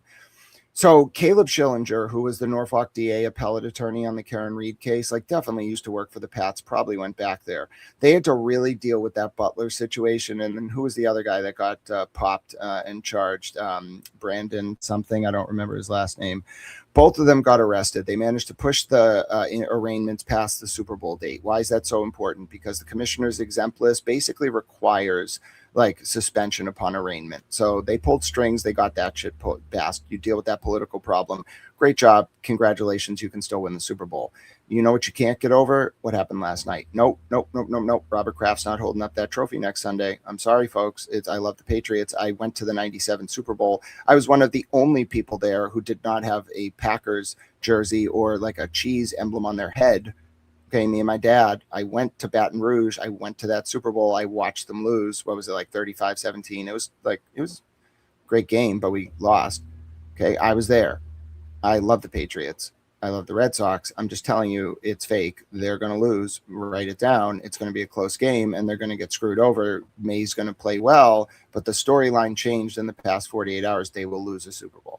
I don't want them to, but they will. I'm a realist. Oh my! Yeah, I'm still keeping my money on the Pats. That defense is impregnable. You ain't running through that shit. So if I were to give you, if you really want to do that, I'm not giving betting advice, but here's my opinion. If you want to like somehow like come away with this, even though the Patriots lose with money, and this is not betting advice, what I think you could do is potentially like try to like give them enough points to cover like 3 to 4, and then like take them with the points, and then take May like over 170 through the air, take some of the receivers over 15, and then parlay it above like 300 or 400 and use a boost to get it to like 550. Like if you want to come away happy, but like don't put your money on them winning because you're just going to be fucking pissed. You're going to lose money and they're going to lose.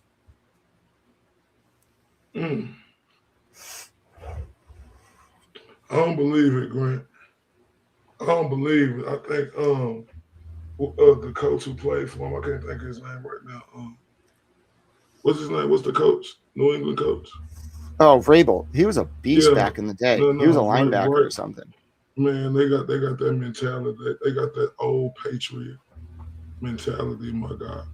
Yeah, but you can't beat New York. I'm telling you cannot beat the league office. They just use the refs. I've seen it. I know how they do it. I watch this very closely. Let me say this right here. Big May has surpassed Josh Allen. 100%. Drake May is the best quarterback this league has seen since Tom Brady. He's going to win like 5 Super Bowls in the next like 15 years. He's going to be the greatest thing the Patriots have seen, but it's going to get rocky in New England. Like you think that shit down in Florida was bad, bro. It's going to get so much worse. I looked into that Florida kid. Ray, you want to talk about that? I mean, we don't have to. I'm fucking angry. I only learned about it overnight. Okay. I'm fucking mad. What case? You don't? No, I'm not okay with that shit. So, what case? Fuck, I really don't want to do this. Like, it makes I'm very ethical as a person, but I love the fucking Patriots. This makes me cry. Like, this dude gave my grandpa like tickets. I've been like sat free in his seats. Like, I'm really sad about this, but I'm not okay with what happened. So, like, you look into that Florida case with Mr. Kraft, guess what you're gonna find? I'm listening. Mr. Epstein. And guess what came overnight? Guess what came out overnight? Which I said, I've seen something with Trump. Yeah, no, it's Kraft. It's Kraft. Yeah. Mm. Mm.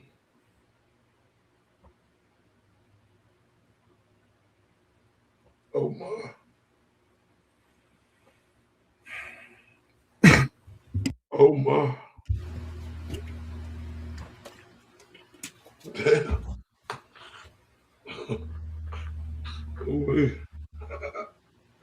So now it's making sense, you think. So what you're telling me is, since they came out, league officers ain't having that shit. Is that what you're saying? I think my comment is taking the red pill fucking sucks. So don't fucking do it. Oh wait. So you said 31-28?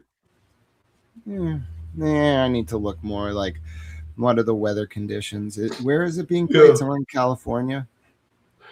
Yeah, man. I just think I don't know. You might be right though, because I ain't going on there, but the Seahawks good, bro. He might make me put my money on the Seahawks. Yeah, it's like a zero-sum equation. I don't know. It frustrates me. But now this is by analogy, right? What we've been talking about this whole time. What version of the world do you want to talk about? And that's why I wanted to talk about Charles William Wiley. First of all, so I think Turtle Boy's a hero. I think Lindsay's a hero. I think Karen's a hero. I think there's a lot of heroes in this. But if you want to know my personal hero, outside of Ida Tarbell, Teddy Roosevelt, Thomas Jefferson, like JFK, Walt Whitman, Hunter S. Thompson, you want to know like my real hero, it is Charles William Wiley.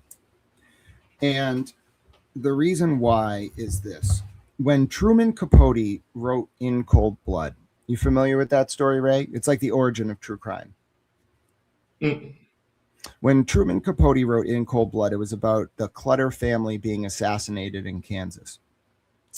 Now, if you look at In Cold Blood, it looks like it is a book about like some guys from prison who like got a plan to rob a rich farmer who they thought had $10,000 in a safe and went to his house, killed his whole family. That's what Truman Capote wrote in Cold Blood.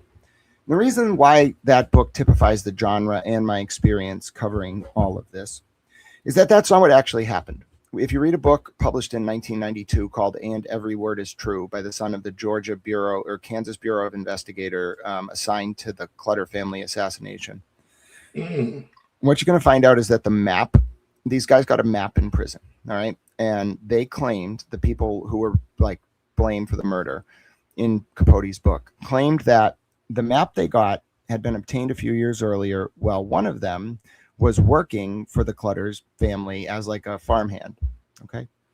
The problem is, right, while those men were in prison, maybe 3 months before the assassination, the Clutter family had built an addition to their farmhouse, and that addition was reflected on the map. Yeah. So it was a political assassination. The Clutter family patriarch was actually part of President Carter's agricultural advising board. And you end up finding out that it wasn't about money. He was fucking taken out because he knew shit he shouldn't have. And the reason Capote's In Cold Blood typifies the genre of true crime is that Capote found all this out, but didn't tell anyone. He was he was clearly told, you need to present this story a certain way to protect whatever cannot be talked about. Now, that's why I love Charles William Wiley, for multiple reasons, to bring this home. He's a journalist. Okay, he died recently. Now, look at his Yeah, look at his obituary. You can find it. There's a really good like faith organization that his buddy wrote an article for, Charles William Wiley. Look at his obit, and you'll see the man. You breaking up, Grant. Oh, sorry. So I said Charles William Wiley. If you look up his obituary, you will find an amazing article about this man's life. He was a patriot. He was a journalist. He hated the commies, and he spent his life touring the world, preaching the importance of America, writing about America. Well, his obituary doesn't mention anything about what his real job was. Because if you look in his security file, which you can find on the Mary Farrell Foundation website, it was released in 2022 when the church committee files were declassified.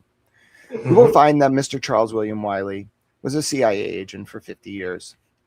His entire life, he operated clandestinely. He wrote for domestic newspapers. He was a staffer on Capitol Hill. He was a plant in the Communist Union, the pro-Cuban movement in New York. He went to Algeria. He was the last person to see Nelson Mandela alive. He went to every Latin American country. And throughout his whole life, he never once stood out there and got to say what he actually did. They let him do lecture tours. He had a good life. He was proud. He was an American patriot. But the reason I use this story to tie it back to Hegel, to tie it back to the blue and red pill, to make my point about all of this, is we have to make a choice as a society. Can we effectively regulate the national security state and the intelligence community without being able to cogently check and balance its actions by virtue of informed public discourse? We have to make a decision about how much they should be allowed to be able to keep clandestine for the good of protecting the vulnerable, and, for example, taking down dangerous rings of cops that abuse their informants sexually and run brothels and kill young girls. And how much we need to be able to know about that to effectively keep it within the guardrails of the constitutional principles, which facilitate the fleeting existence of this beautiful representative democracy that I will give my life to defend. And we have to decide how much of this should we be talking about in order to make sure that there's that appropriate check and balance. What needs to be classified? What should we be talking about? Did I mean to inadvertently expose this up? No. Do I have a lot of respect for Charles William Wiley? Yes. Do I understand why he never bragged about working for the CIA? Yes. Is this different? Yes. I'm proud of the DOJ. I'm proud of Turtle Boy. I'm proud of Lindsay. We have American heroes in our midst. Do not mistake it for 1 second. Maybe they felt it was important to continue this. Maybe it's time to rug pull and take these guys down. Maybe I made a choice for people that I didn't understand I was making. Maybe they were using me as much as I were using them. But the point is, love always wins. This country is more powerful than any one person. And I swear to God, authenticity of person, purpose, and a belief in Jesus Christ is enough to take anyone down, even if you inadvertently both take someone down and cause an operation to be blown that was trying to do good things. That's the lesson here. That's what happened through this whole operation with Turtle Boy and Kevin Ray. American heroes. They will go down you said Lindsay as heroes. Yeah, and Lindsay. These people will go down as American heroes, and they deserve it. Maybe it's not the way that it's supposed to be. Like, maybe they wanted to do this for longer. Maybe these people normally don't take credit. Maybe that's the point of the job. Well, sorry, it's the digital age. We need to adapt. These people are heroes. They suffered for us. They suffered as much, if not more, than any other human beings I've ever seen in my entire life. And they did it for such a noble purpose. And they did it with such a resiliency that they inspired me to learn things about myself, to reaffirm my belief in government, to see the possibility of a modern American republic functioning in its appropriate capacity, domestically and abroad. These are important principles. We were going to lose this country. There are some people who are trying to save it. I'm stunned. I'm honored to be in their presence. Absolutely. Let me ask you this. We know this big, right? But when you go through American history, right, in situations like this and big events that was corrupted like this, where do you put this situation? I don't want to rank them, but like grouping them generally, like the XYZ affair, which was when we sent emissaries to France during the early years of the Republic, and it caused like a very big feud between the Federalists and Anti-Federalists, and then led to Thomas Jefferson hating John Adams. That was big. We tried to fuck over, like, our emissaries, like, tried to take bribes. They tried to fuck over the French. It led to like the Alien and Sedition Acts, and my favorite act in American history, the Logan Act, which says you can't negotiate foreign policy on behalf of the government. It's only been used once. It's very rare. They were the John Adams and the his party went a little overboard. Let's just put it that way. But anyway, that was a pretty big deal. And then I think, like, you can probably look at Credit Mobilier in 1886, as I mentioned earlier, around there. Credit Mobilier, and like it leads into Teapot Dome. Like, that was a really fucking big deal. It led to a bunch of systemic reforms. Like, it was kind of like the epitome of the Gilded Age barons, like usurping the republic, like for their purposes, and it caused like a serious backlash. If you look at like the muckrakers of the early 1900s, Ida Tarbell, Teddy Roosevelt's presidency, Lincoln Steffens, SS McClure, Upton Sinclair, these people are the reason we have the Securities Exchange Commission, the Bureau of Corporations, the Agricultural Department. Like, this is the ebb and flow of American constitutional history. Those are those big events. Then you get like Watergate, which was a CIA unit that was used to like protect like national security, spying on the Chilean embassy, spying on the DNC, because the DNC in the 70s to fight Nixon was taking money from the Cubans, and like that op got blown. It led to reform. There's probably like one more, probably like the Black Mass story with Whitey and the FBI, and like the state police, like abusing the informant system, Whitey and John Conley and Morse, and Paul Rico abusing the informant system in the FBI office in Boston. And then this, like, of the biggest stories I've ever seen in the history of American governance, this is within that group. It won't have the same content of constitutional reform as the other eras, but what people should do is read a book. If you want to understand this in context, read a book by a man named Bruce Ackerman. He's a professor at Yale. He's a professor at Yale. He teaches law. He wrote a 3-volume series called We the People. Volume 1 is called Foundations. I forget what the other 2 volumes are for. I love that fucking series. It's probably like 2,000 pages. Read every fucking word of it. What he lays out, to summarize it, is a theory of what's called constitutional dualism. Now, Professor Ackerman, who I have also messaged on Twitter, I haven't heard back from him yet, but he's my hero too. I want to meet him. But anyway. Hold on. When did you message him? On Twitter. He's got a Twitter. His name is Bruce Ackerman. So was it a long time ago? No, it was recently, probably like a few months ago, but I'll explain why. So his theory is a theory of constitutional dualism. And he looks at the history of America dating back to the late 1700s as defined by 3 epochs. Okay. He defines it by this idea of regular lawmaking and constitutional lawmaking. And he looks at American history in segments for that reason. And he says the way that it tends to play out, his theory, is that you have like long stretches of American history where like the powers that be are just making decisions for the people. We kind of just go along and let them do it, and then like they're making decisions.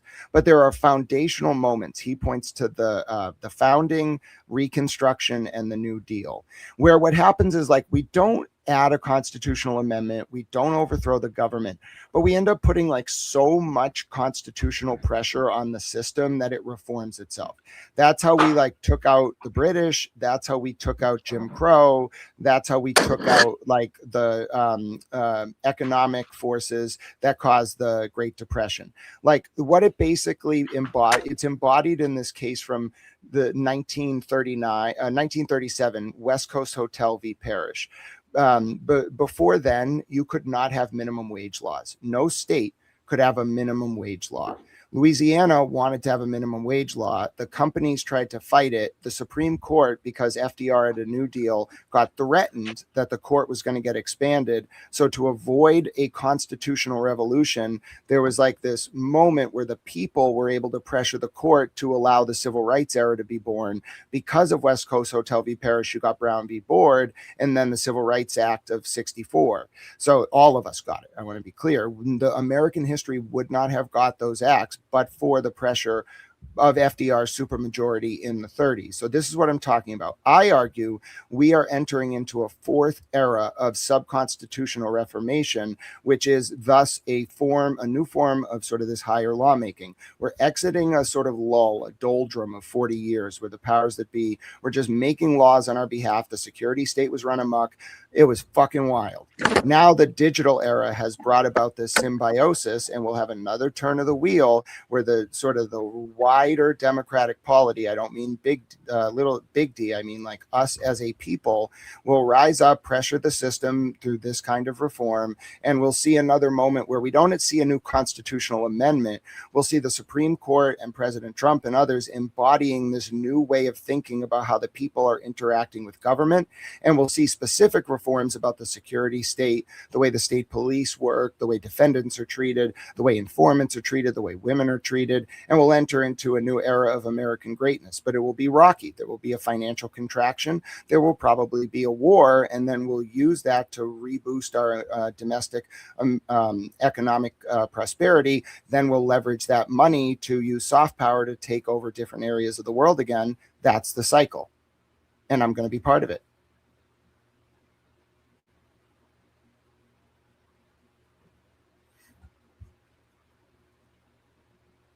I think I broke Ray.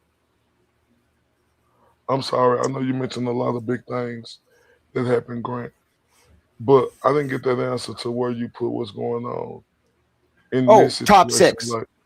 Top six. It is like the inflection point, because let me tell you my strategic theory of it all. What's going on is, listen, this Epstein thing is a fucking problem. Okay? It's a fucking problem. It's a problem for Maine justice. It's a problem for fucking everybody. You know what they need? They need a nice distraction. You know what's a great fucking distraction? What's that? The DOJ capturing a bunch of cops in a hyper fucking liberal state enabled by every power that be in the Democratic Party you could imagine, abusing young girls and trafficking them. So what's up? Who was the mayor of Massachusetts? Governor Maura Healey. Massachusetts is so if you look back in history, I think during the Mondale Reagan election, Massachusetts was the governor. Yeah, who the governor? Yeah, we are so hyper liberal. We were the only state to vote for Mondale in 80 or 84. So we have 40 state senators, 37 are Democratic. We have 160 state representatives, 155 are Democratic. The governor, Democratic Party. The treasurer, Democratic Party. The attorney general, Democratic Party. Now, there's a little bit of like people like me, like the state auditor is Democratic, but like if you look at my party registration, it's Democratic. I'm a JFK Democrat, motherfucker. I like President Trump. I like to shake the fucking boat and stop corruption. Okay, but I look like a Democrat on paper, so I can fuck with these people. All right. Same thing with the auditor. She's a fucking boss. She's a Democrat on paper, but this is a one-party state. And if you go after the Democratic Party, look what happened to Monica Cannon Grant. Fuck with the Democratic Party at your peril. Okay, well, fuck with me at your peril. But when you say, look, we're messing with them, she just got 6-month house arrest, right? Yeah, but what I mean is Monica Cannon Grant took on Rachel Rollins and suffered for it. Monica Cannon Grant looks like a liberal. She is a liberal, but like inter-Democratic Party feuds also happen. Like if you are not high-ranking enough in the Democratic Party and you take on the wrong person, you're in trouble. So okay, then you got me. Like I got in their ranks.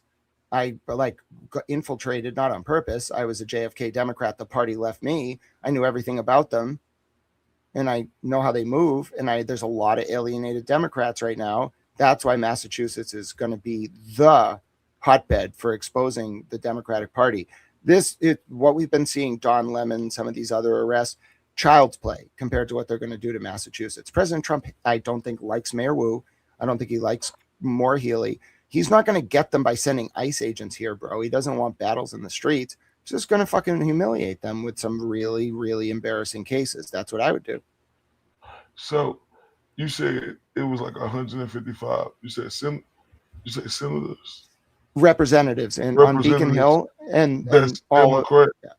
And yeah, it's and 47 senators that's Democrat.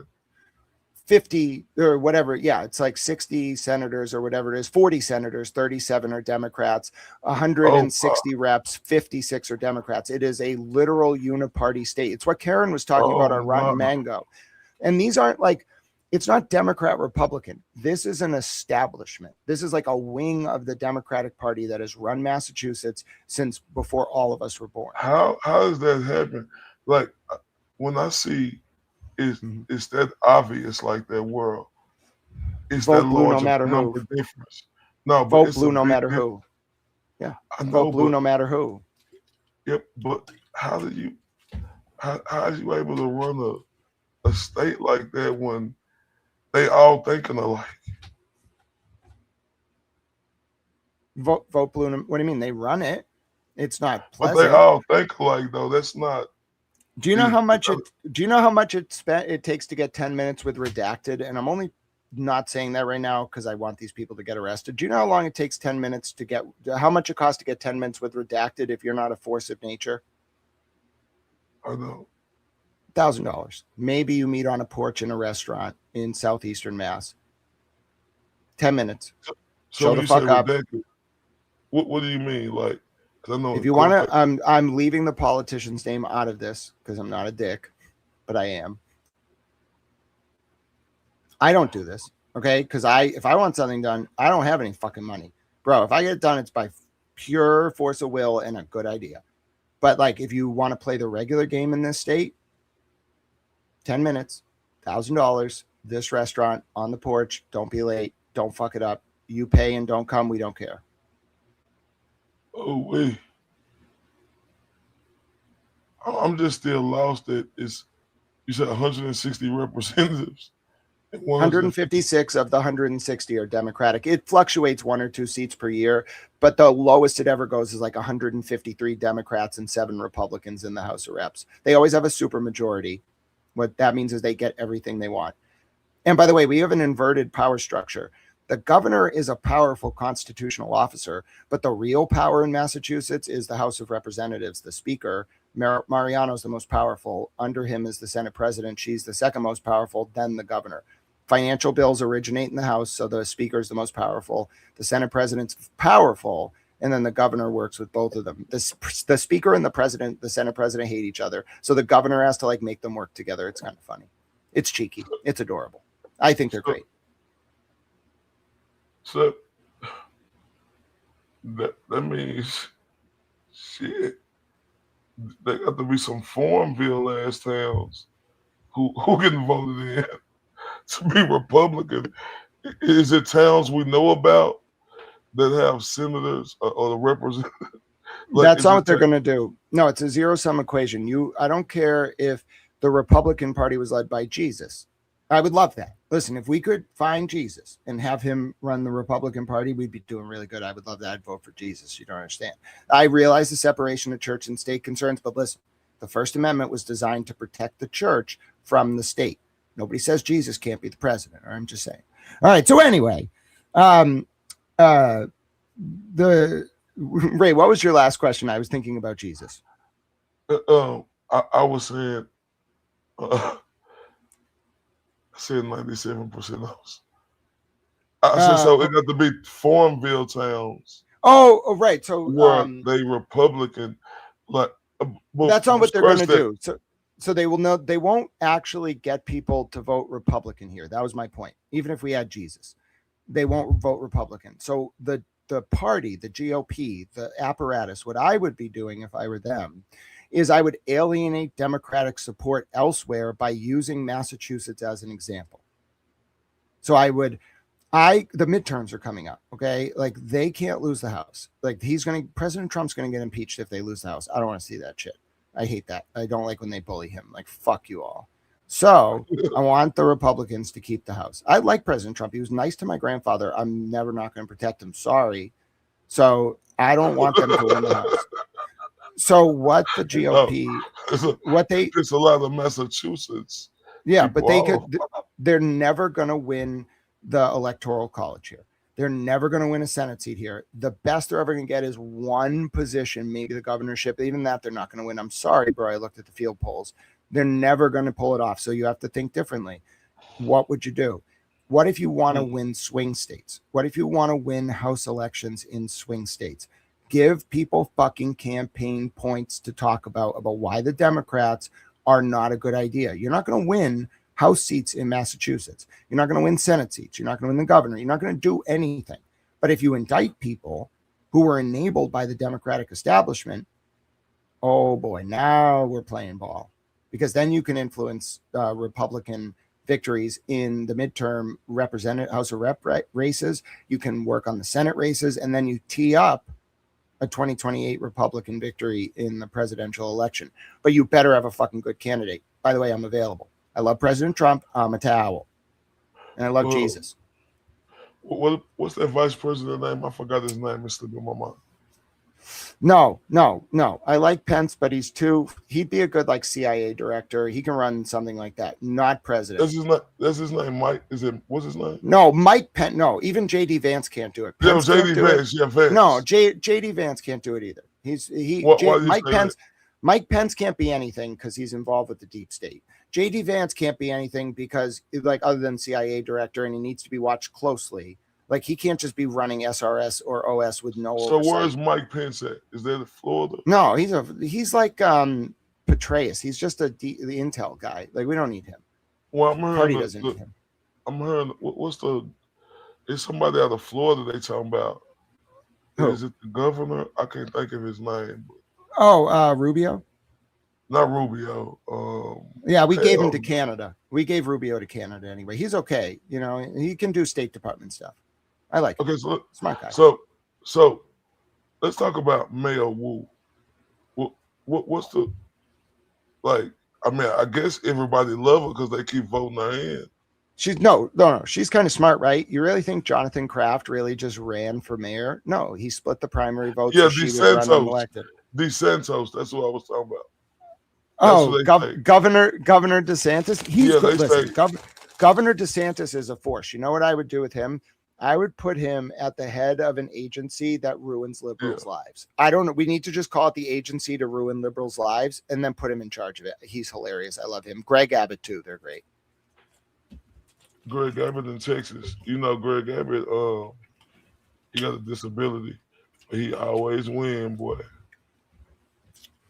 You know who else I like, though? I like that senator. Is it St. Louis? I can't think of his name, but he is real good. He's a senator out of St. Louis. I can't think of his name. Josh Hawley. Josh Hawley. Oh my, that dude right there is relentless. I feel like Ray's testing me to see if I can just go up on a debate stage and memorize every member of Congress. Yes, I can, Ray. Yes, I can. No, the reason why I like Josh Hawley is because he don't take no shit. Like when them people have to come up there and testify, he don't play no games. Now you see why I like politics so much, though. The art of politics at the level I want to play at is knowing who's good at what, where they can be, and how you can make sure that everyone is operating in their space, loyal to the United States and not themselves. And if anyone steps out of line, you bring the power of the federal government down upon them. That's how we reassert American hegemony. I love America. But you asked about Mayor Wu. I think this federal probe is coming into City Hall. I think it's coming into City Hall. I think it's coming into Framingham. I think it's coming into City Hall. I think it's coming into Canton.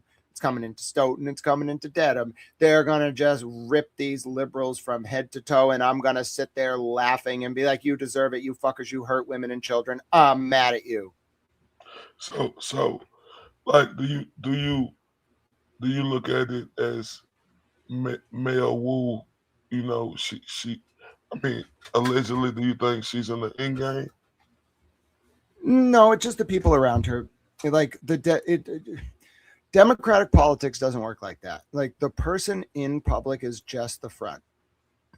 It's always someone like their assistant, their executive officer, their like staffer, like they're the person who gets elected is just the front. So if you want the Democratic Party, you go after the power behind the throne who's been there for 20 administrations. That's what they want.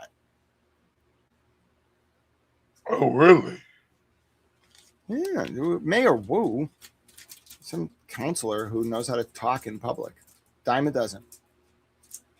But she's not. She's not the power. She's just a figurehead. No, but I just don't see how, she could still get higher. I mean, but hey, like you say, it's a democratic state. But what did you ever see when the new FBI director, Kash Patel, went in front of the they got to him quick. His girlfriend. Oh, bro, I used to watch him on podcast. You know what was the funniest? Oh, they when they started talking about him going to them UFC. No, listen, I used to watch him on podcasts. Like, I knew he was like onto it, but like, listen, I'm the type of person who, if I really want to know, like, I'm gonna dig until I get like everything. So I knew he only was seeing 20% of the IC. I knew they were going to eat him alive. I have a lot of respect for him. He went right in there. You go into the belly of the beast.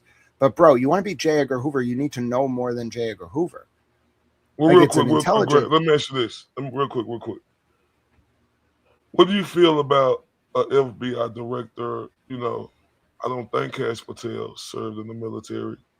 Do you have strong thoughts about that?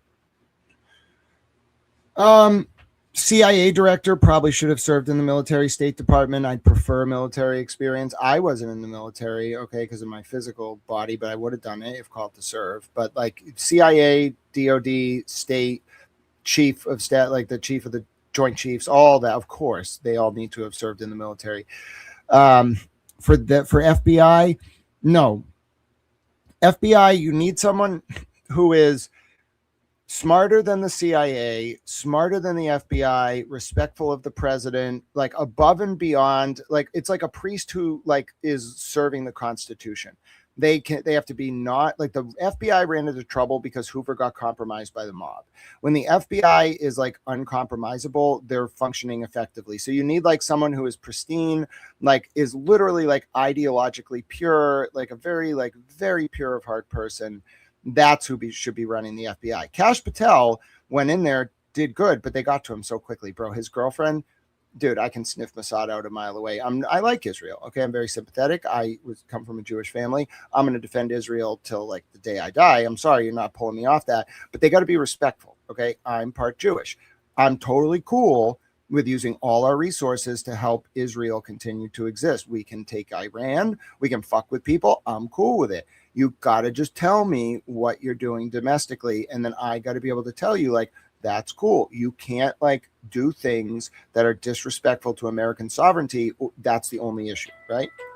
So yeah, that's like how I feel about it. Like, he got compromised very quickly, and like, you just got to know more. Like, it's not bad. Like, I'm not judging people. Everyone plays chess their own way. He's really good. He probably knows a lot of shit I don't know about. But if you're going to go be the FBI director, you need to know more than like the FBI. So you need to work your way up, or you need to be parallel. You need to be like the oversight authority of them to go in there and do that.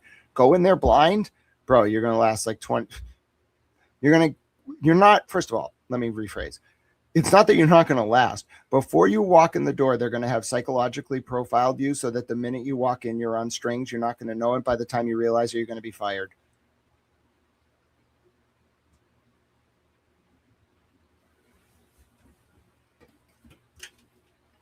Oh, my bad. I said, oh, wow. Are you serious? Yes. That's the game. Okay, so I'm probably the only one who will ever be able to talk to you about it, because the people who do this can't talk to you about it.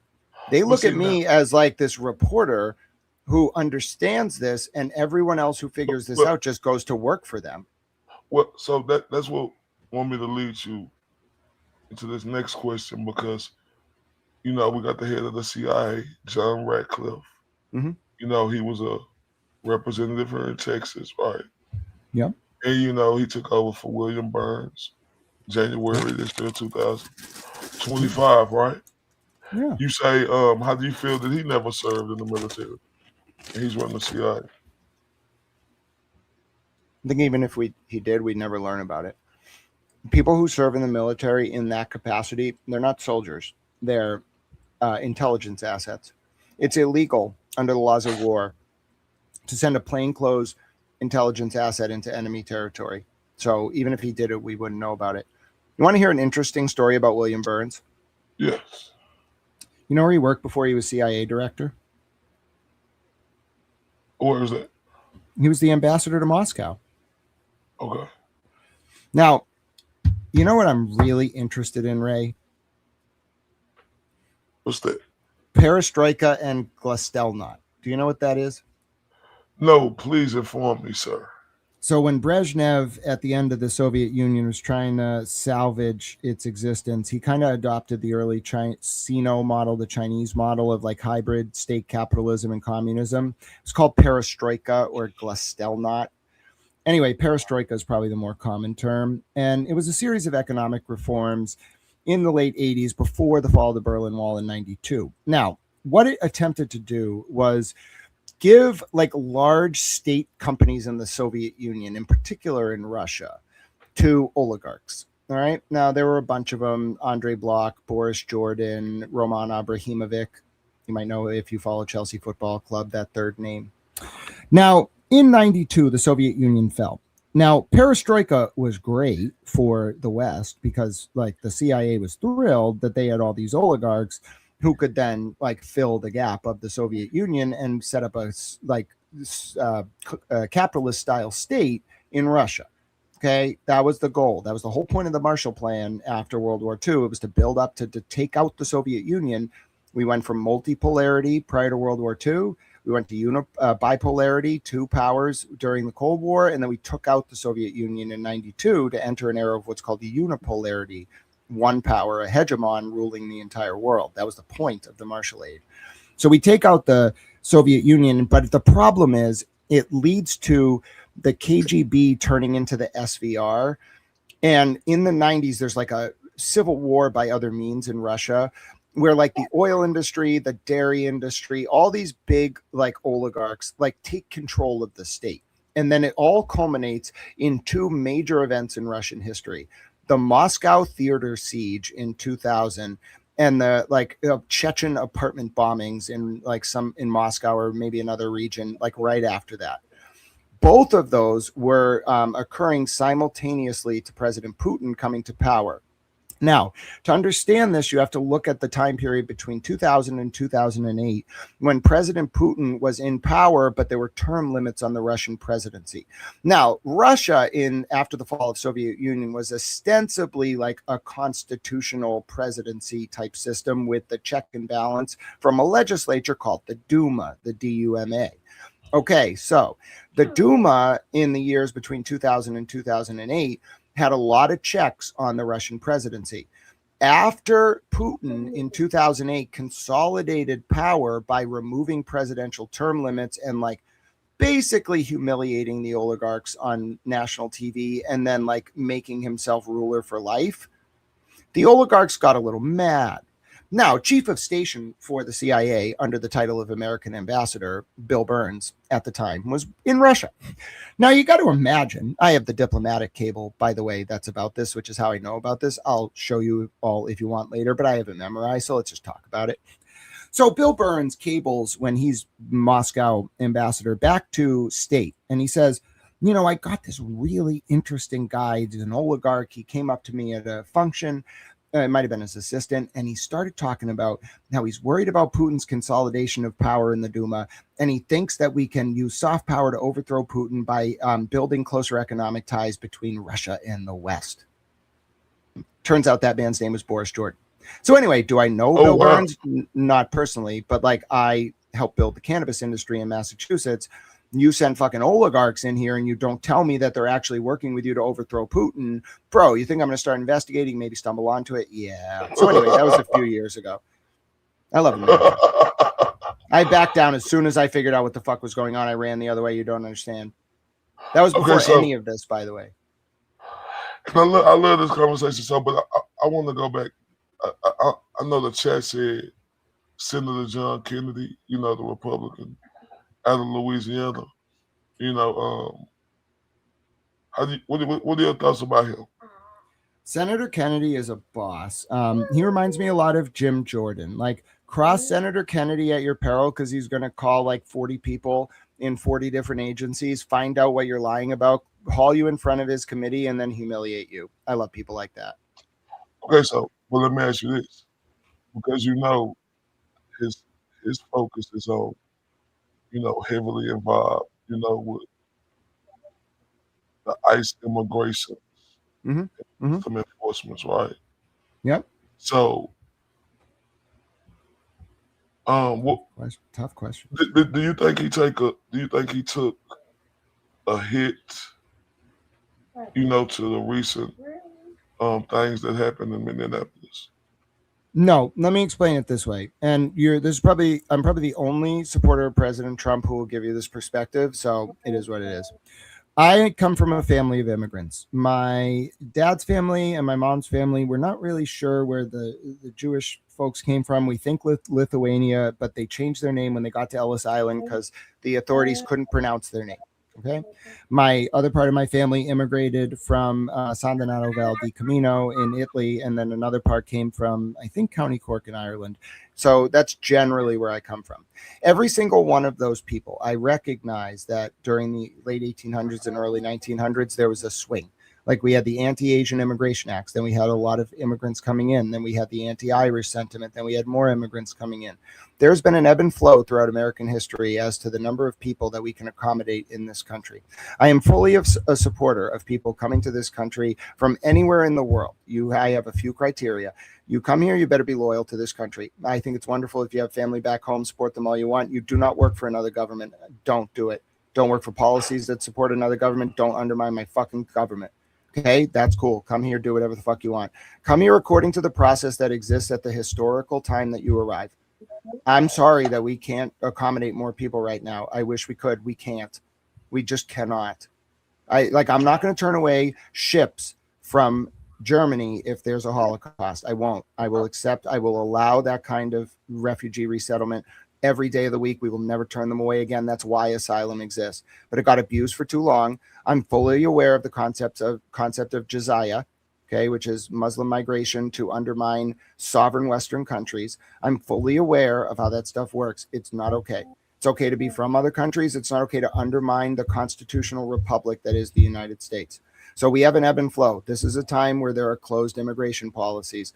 Don't come here illegally. If you are here illegally, leave. I'm sorry. It's it's a zero-sum game. No, I agree 100%. I think you definitely should come over here legally, because it's the case for Americans.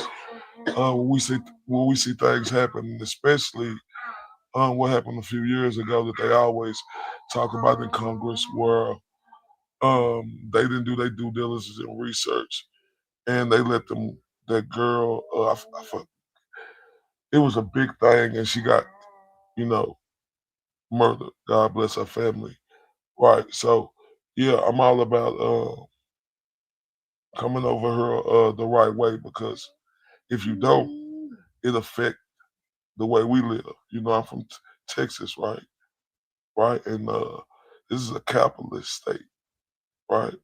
So how we gonna be able to, you know, if the system getting abused? So. And, that was how the Republicans swept to victory in 92. They said to people, listen, we need immigration. Look at what immigration has built in America. The problem is just no one's checking who's coming in. We need to have very strict processes for certain industries to bring in employees. But if you're going to do that, we're not bringing in someone who's then sending money back home and is going to leave 5 years from now. Come here, work here, become an American, become loyal to the United States, and you can have all the benefits of being here. No one has a problem with that. That's good immigration policy. What we had was a fucking like globalist, like fuckstick of a policy for 30 years, and it was going to take our country. We were going to lose the fucking country, not in the sense to any one demographic. We were going to lose the republic. This shit is chaos. These people, folks, I'm talking about the protesters right now. Think about like going out onto the street, blowing whistles at law enforcement. Some of them are armed, yelling at them. That is anarchy. That is not government. That is anarchy by people who don't even know what they fucking want and couldn't understand immigration policy or how it's enforced or how it developed or the socio-political historical context of the development of its sort of progeny if their life depended on it. They're just fucking angry and targeting law enforcement. We cannot have that. That's anarchy. That's not representative government. I won't fucking stand for it. Don't target law enforcement. Don't hurt them. Don't threaten them. Don't blow whistles at them. Let them do their fucking job. I got a problem if you target law enforcement. Sorry. And that do come with the Congress, right? Now, when you look at the numbers, if you're looking at the people who senators in the Congress, right? People gonna rate Gary Peters, the Democrat out of Michigan, and I'm not being biased, and people gonna rate John Cornyn, the Republican out of Texas, right? I know the second name. I don't know the first name as much. I know both names, but I know John Cornyn more. Okay, so Gary Peters, he don't, I know only of his name. Is he like an older He been gentleman? a senator so he been on the Senate for like 3 consecutive Congresses. He achieved the highest score ever recorded in the Senate in 50 years. So that's why they went. So what do you think of him? Is he a Democrat or a Republican? I mean, he's a Democrat. I'm like this. I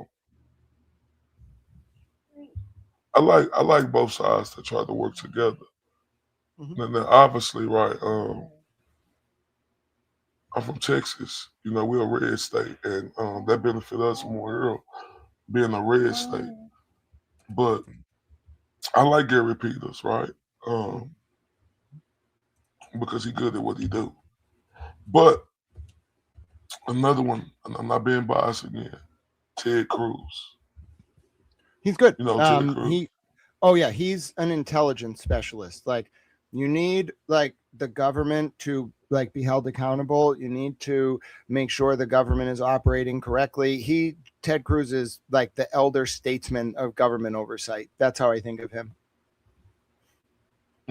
Now, we did speak because, listen, I mean, I'm speaking on John Cornyn, and they rank him highly, but like I said, Ted Cruz. Then we speak on Marco Rubio because they rank him high as well as a senator there. Mm-hmm. He's good. Marco Rubio is ideal because he's able to understand the complex interplay of like geopolitical forces. He's like a Latin American subject expert who understands like how Latin American countries are influenced by communists in Russia and China. So like you want someone to like, represent American interests in Latin America in particular. You want a modern Monroe Doctrine like specialist. That's why President Trump has him there. If you want a Trump doctrine in Latin America, Marco Rubio's your guy. He's like a perfect asset for that. Okay, no, but this is crazy though, because I was looking at this the other day, and I did mention them other guys, right? But it looked like, as of right now, like the highest approval right now of senators right now, which is swaying as of right now, because we know things could change and go up and down. You never know how the ball gonna bounce until it stops completely, right? They got John Barrasso, the Republican out of Wisconsin, and they got Brian Schatz, the Democrat. I think it's HI, whatever state that is, right? Is that the Senate primary? You said it's a Senate primary in Wisconsin. I haven't been tracking that one. No, I'm just. Did you say Wisconsin or Minnesota? No, I said Wisconsin. I mean, yeah, is it Wisconsin? How many Senate primaries are there? No, that ain't Wisconsin. That's WY, whatever. That Yeah, Wisconsin. You said how many what? WI. How many said how Senate many- primaries are there in 2026?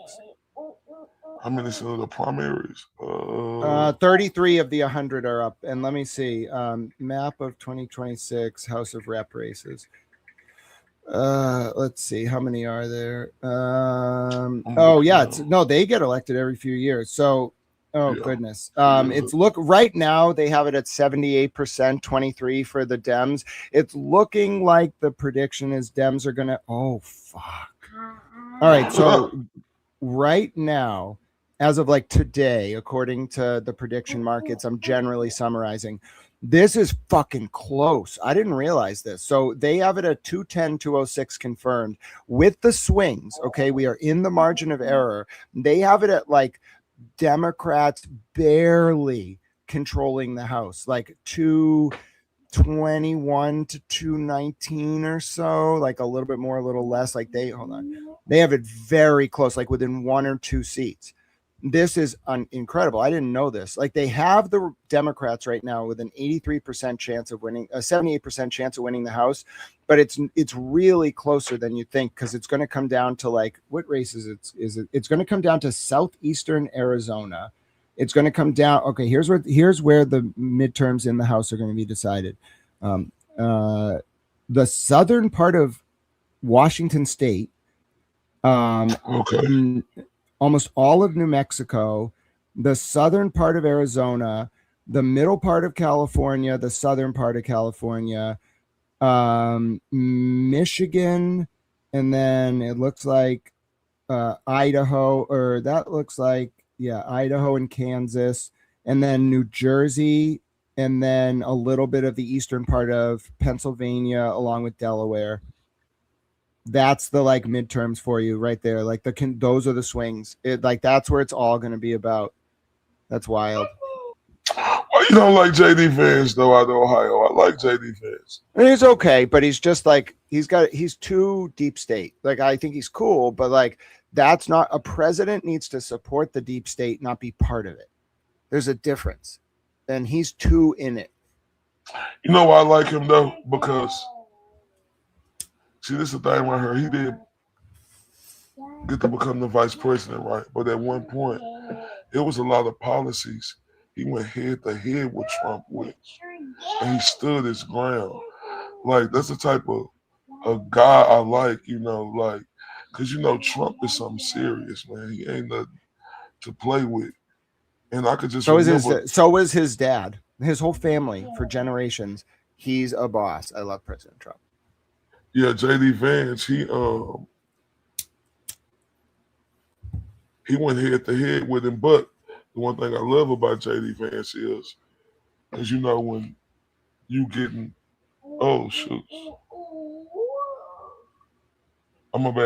when you getting commended to get that phone call, say I want you to be my vice president, right?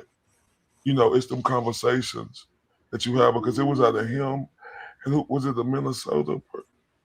It was I forget, but it was out of him and somebody else. I'm not sure who it was, but like you have to be able to, be able to work with a guy, and the way they were so off with each other, right? And to be able to come together, that's how you better a country. I like JD.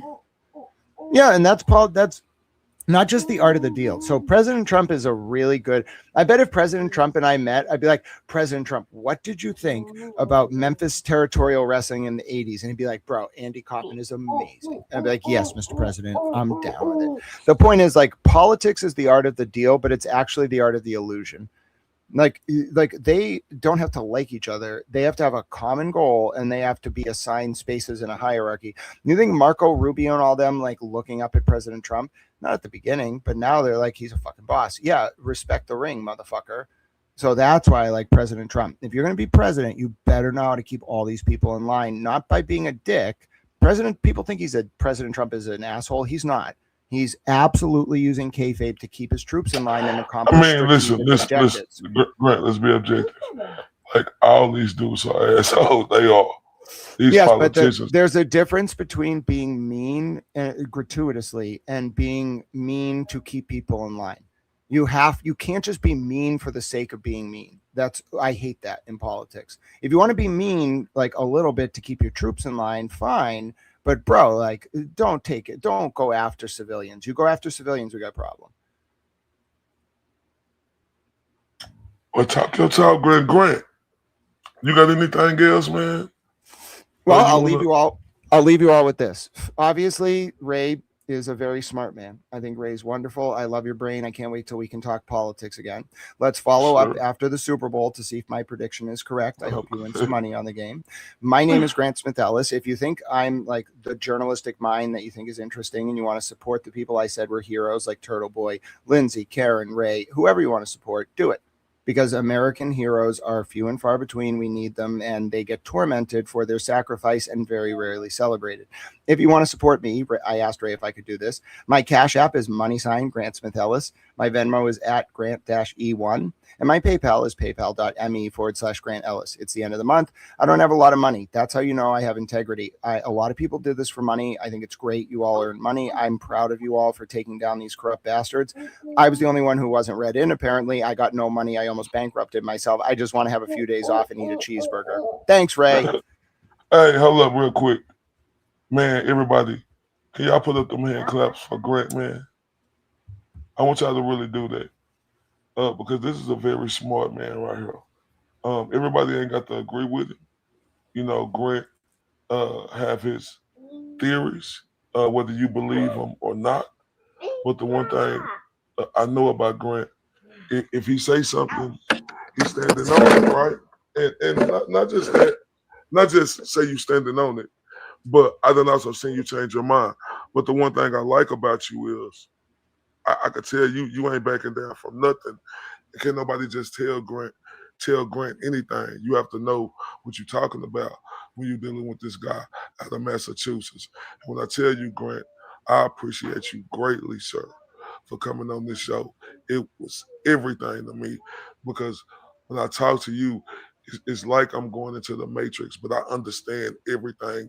You know what I always tell my audience? I be like, Grant, feed me. Seymour, feed me. Grant, you have a great rest of your day. Look forward to talking to you soon. You too, Ray, and keep up with your amazing, great brilliance. I enjoyed every minute of it. We'll talk soon. All right, thanks. Man, shout out to Grant, everybody. How did y'all enjoy the show today? How y'all enjoy the show today? Tell me how y'all enjoyed it. Well, Grant came on there and did this thing, man. Like Grant. Grant is a very smart dude. Don't get that twisted. Cuz is extremely smart. And y'all support him if y'all can, right? Support him if y'all can.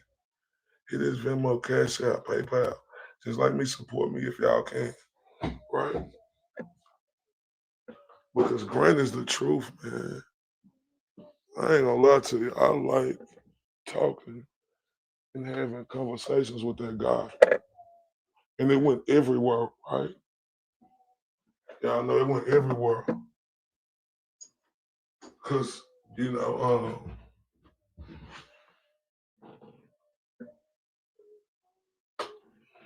I just want to show y'all that I'm more than just talking shit. That's it. Y'all can, I mean, even though y'all have seen me do other interviews before, but I'm more than just talking shit. Been like that. You know, we towel game all the way here, but man, Grant. Man, that dude right there, amazing. I ain't gonna lie to you. His brain and the way he think and the way he could just go, and that's magical.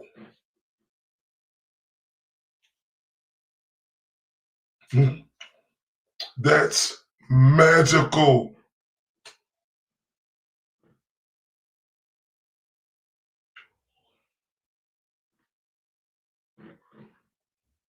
But he's so witty with it too, y'all. Y'all gotta peep that. So y'all think, even though y'all might not agree with everything Grant said. I'm not telling y'all to. We all got the right to our own opinion, right? But let me tell y'all about Grant and why I like him and why I know he the truth, right?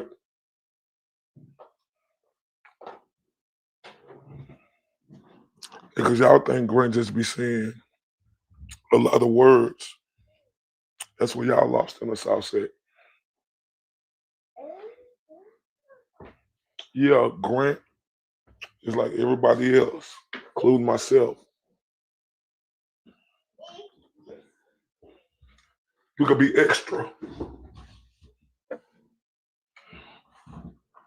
But that's everybody though. One thing about Grant, y'all gotta peep him. He ain't talking fast. Y'all just ain't listening. He cracking jokes, being funny, being super intelligent, and having these conspiracy theories, just like we all do. But see, the way Grant have his conspiracy theories, right? It's such a method to his madness, right? That's gonna make you think or make you be like, what the fuck? I'm telling y'all, that's a talent. Special. Right? No, he do, but I'm saying like that's a talent that's special because one thing you gotta know how to push the needle.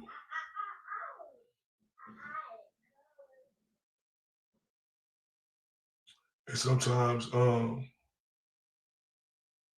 you got to push the needle, right? And when it comes to Grant, tell you, man, I enjoyed every bit of this show with him today. I loved it. I ain't lying. Man, man, Grant is awesome, man. He an awesome human being too. Right. He an awesome human being. And that's what I like about it. You ain't lying, man. Did you hear my voice? She said, can we turn off Grant? Damn right.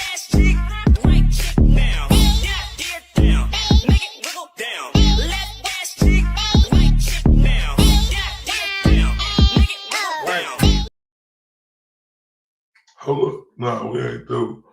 Because Grant the truth. Let's turn up for Grant again.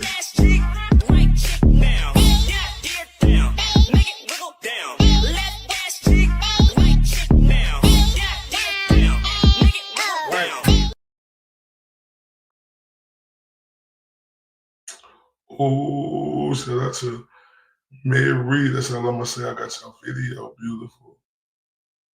Oh, I just got it this morning.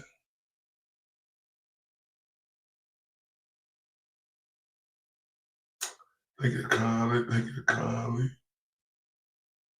Oh man, that's gonna be dope when we put them videos together.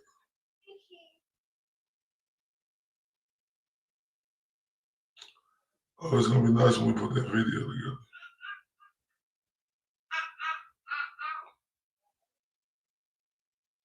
Of all the people saying, I'm Ray from Dallas.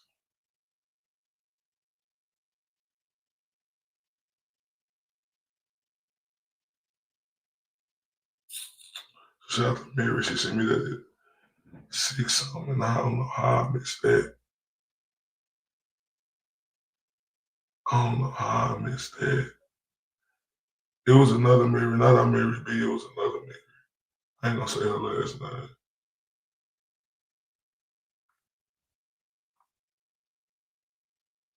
I appreciate y'all, man. It was fun. Grant the truth. But look, though, before I go, I want to give y'all 20 more minutes, though. 20 more minutes. I want y'all, for who wasn't on her, to see me in my true element and covering the sport of boxing. I want to give y'all a chance to see that. If y'all, so y'all can see, we put on for these young fighters, go to these events, host these amateur tournaments, and all of that. Excuse me.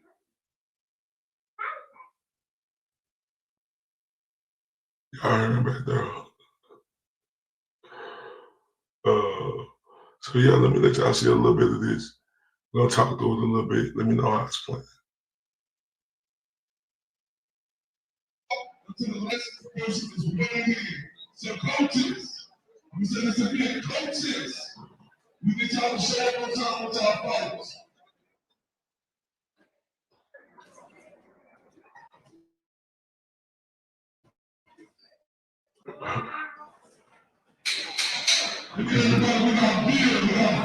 You're beautiful, Mary.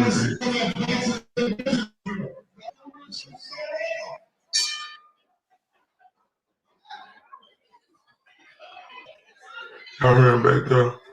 He had his first 2 days of school, like that something. Went on Thursday and Friday. That's it. 3 hours and 20 minutes.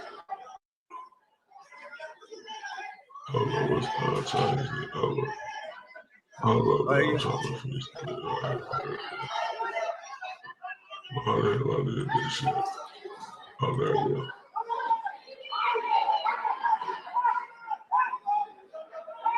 Three hours, 20 minutes. That's all I got. Oh, it's choppy. Hold on. Let me stop it for a minute real quick. It's choppy.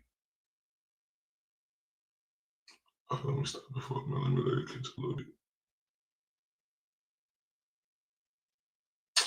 Well, let me just go back where was we at right here. Let me go back right here so y'all can see this. Who wasn't here? I think it was about. Let y'all see how I'm coming a little bit.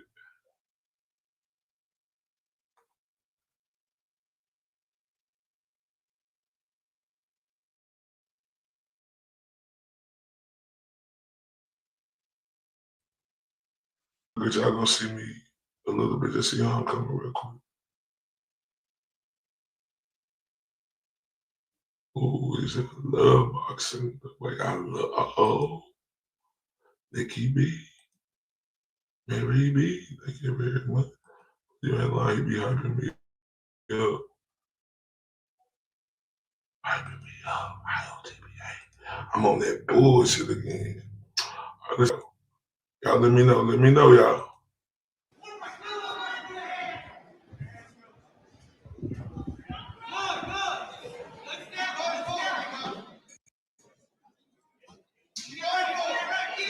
All right.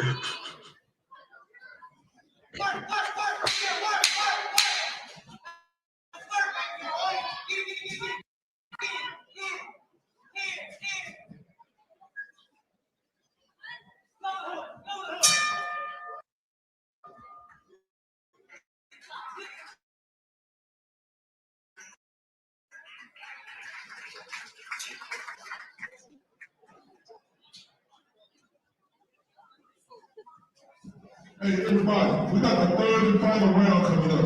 Y'all gotta get more louder than that. Y'all gotta push these young fighters. Let's go. And they be making me mad. Turn up. Early as well.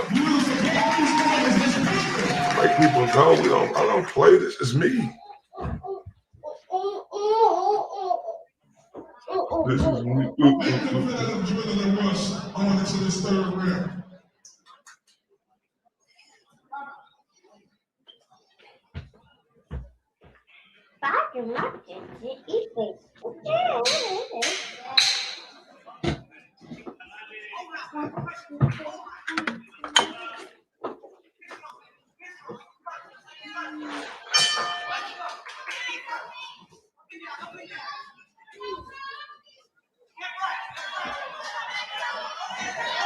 Make some noise.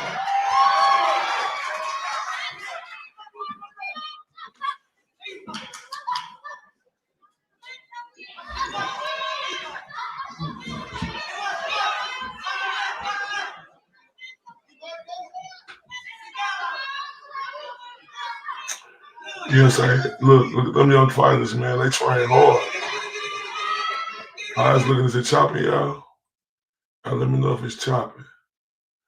Because these fighters, they right there, they gotta make weight, y'all.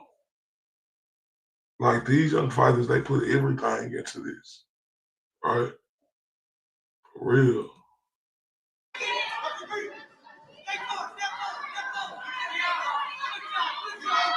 Come on, everybody, push him. Come on, make some noise, push him.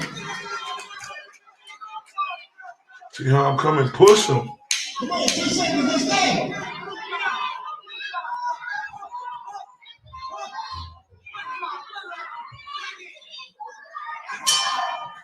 Hey, John, get up and get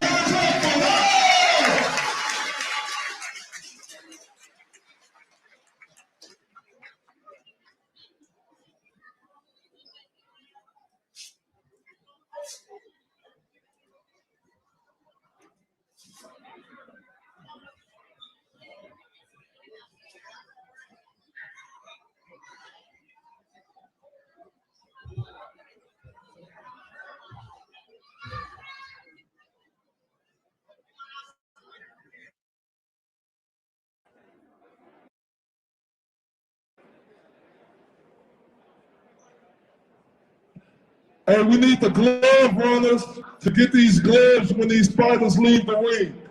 Who's ever responsible for getting these gloves when the fighters leave the ring, we need y'all up here immediately. Thank you very much.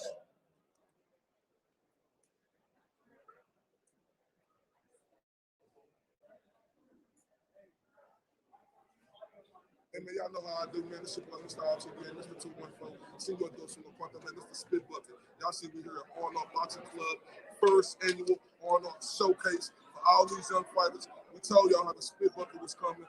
We're here to spotlight these young fighters and give them they just do. From the 214 to across the pond. Y'all know how we coming. Shout out to my boy JJ Sullivan over there working the ones and twos. We're making this magic happen. Shout out to everybody who's watching. We appreciate y'all.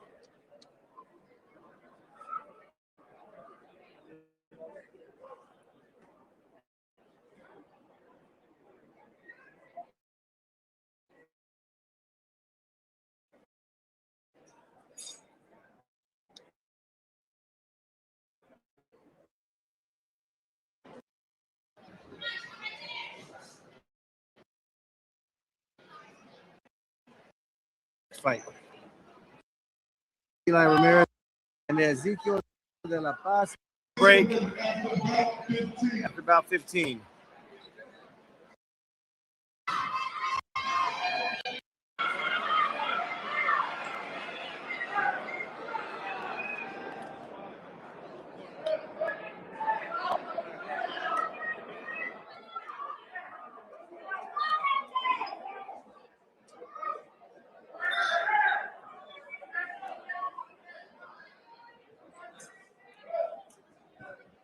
Y'all make sure y'all come back here and get some of this gear.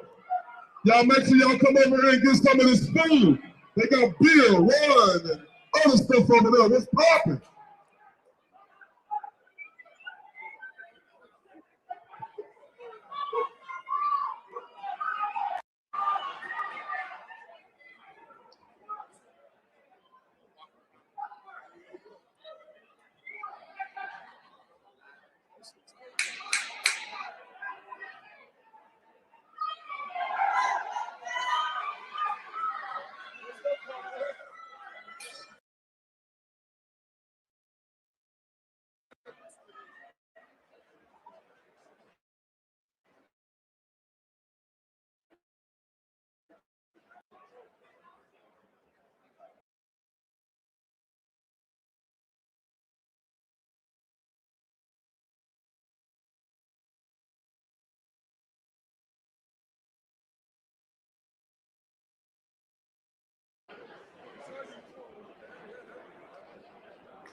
Back and forward right there. Watch this. They want that victory. Look at them, y'all. Who y'all think won? Who acting the most confident?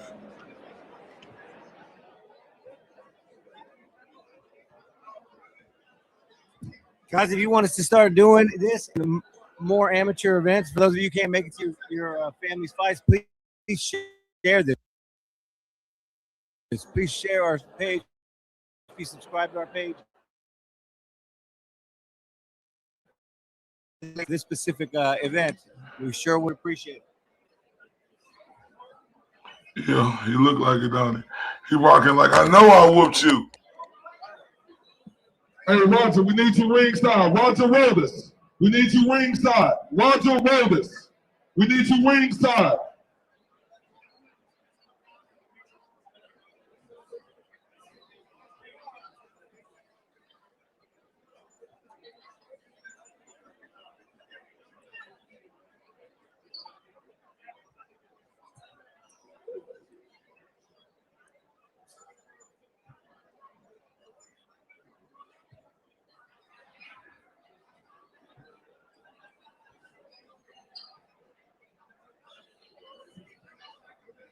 From bout 14, the winner out of the blue corner from GPPC Youth Boxing, Moses Montpellier. Tricked. Look at that. Look at that cuz. He won, didn't he? Look. Watch this, y'all. Look.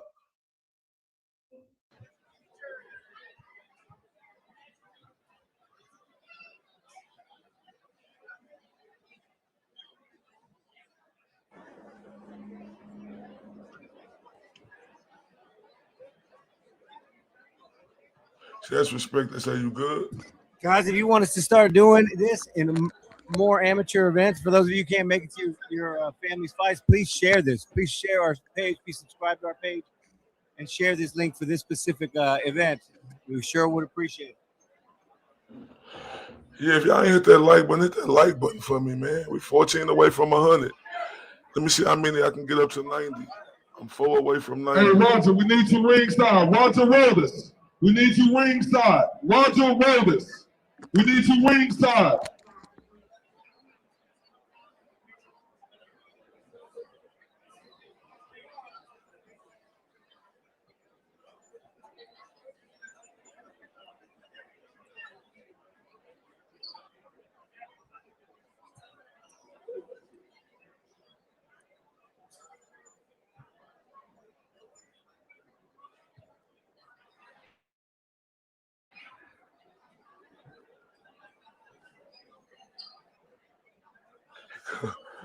Tell you.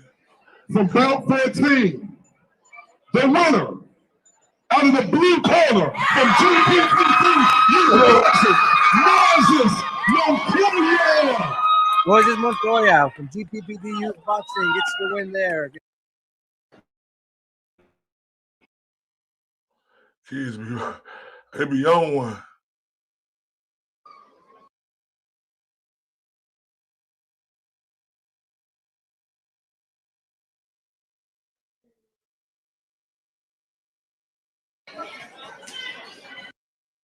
On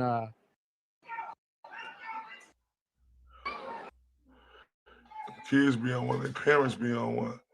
Y'all know how many fights be at that? What? Coaches be getting into it. Mamas be getting into it. Man. Hey, but look at boxing. This ain't no play. Our NFT started 100. This ain't no play.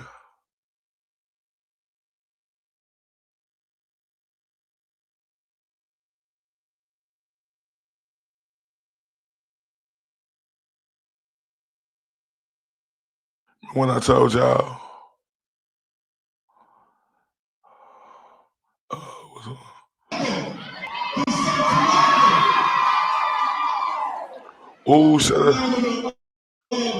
shout out to Kim's, Ladybug,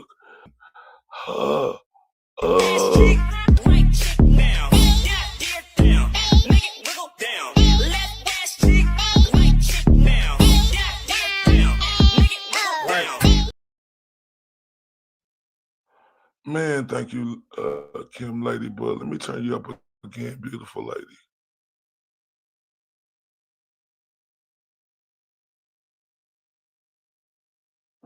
Turn up.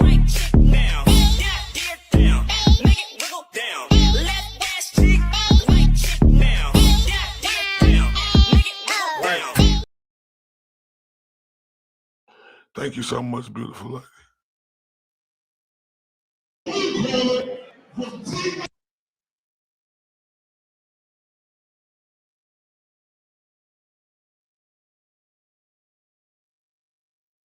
Check this out.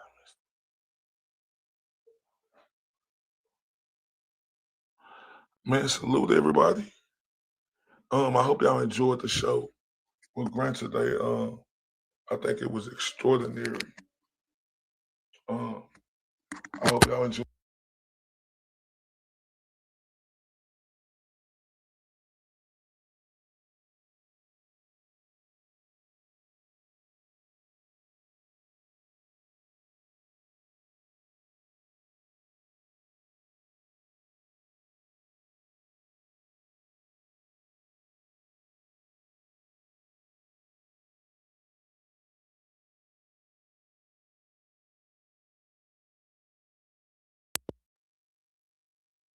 Them blunders.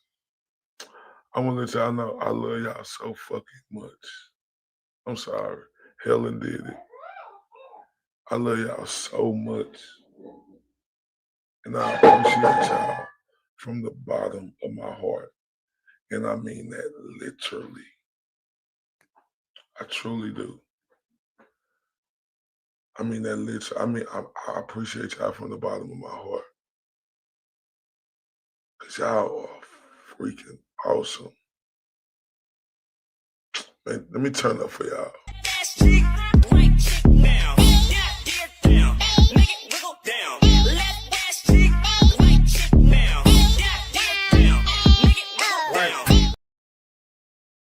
Man, who ain't hit that like button yet? Look, hit that like button. We 2 away from 90. We 12 away from 100. But this blunder cock is on, ain't it, my ways? Man, I love y'all so much. I'm telling y'all. It's going to get better and better. As long as I know I got y'all, man, we're going to keep on rocking and rolling. Salute everybody. I don't know if I'm going to see y'all tonight, to be honest with y'all. Remember, it's this big time fight come on tonight.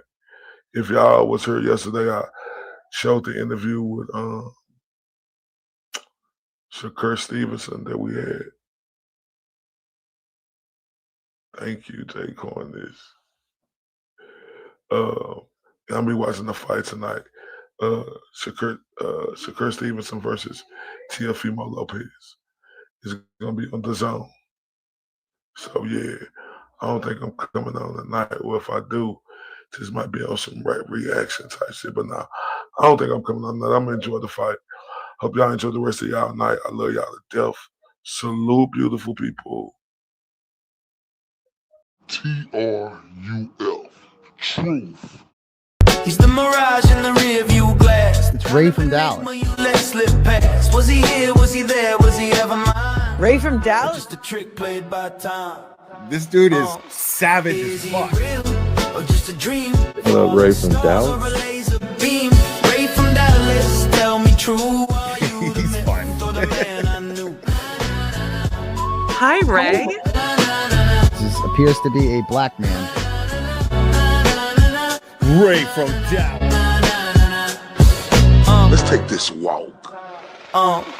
Is he real or just a dream? Falling stars or a laser beam. Ray from Dallas, tell me true. Are you the myth or the man I knew? This dude is savage as fuck.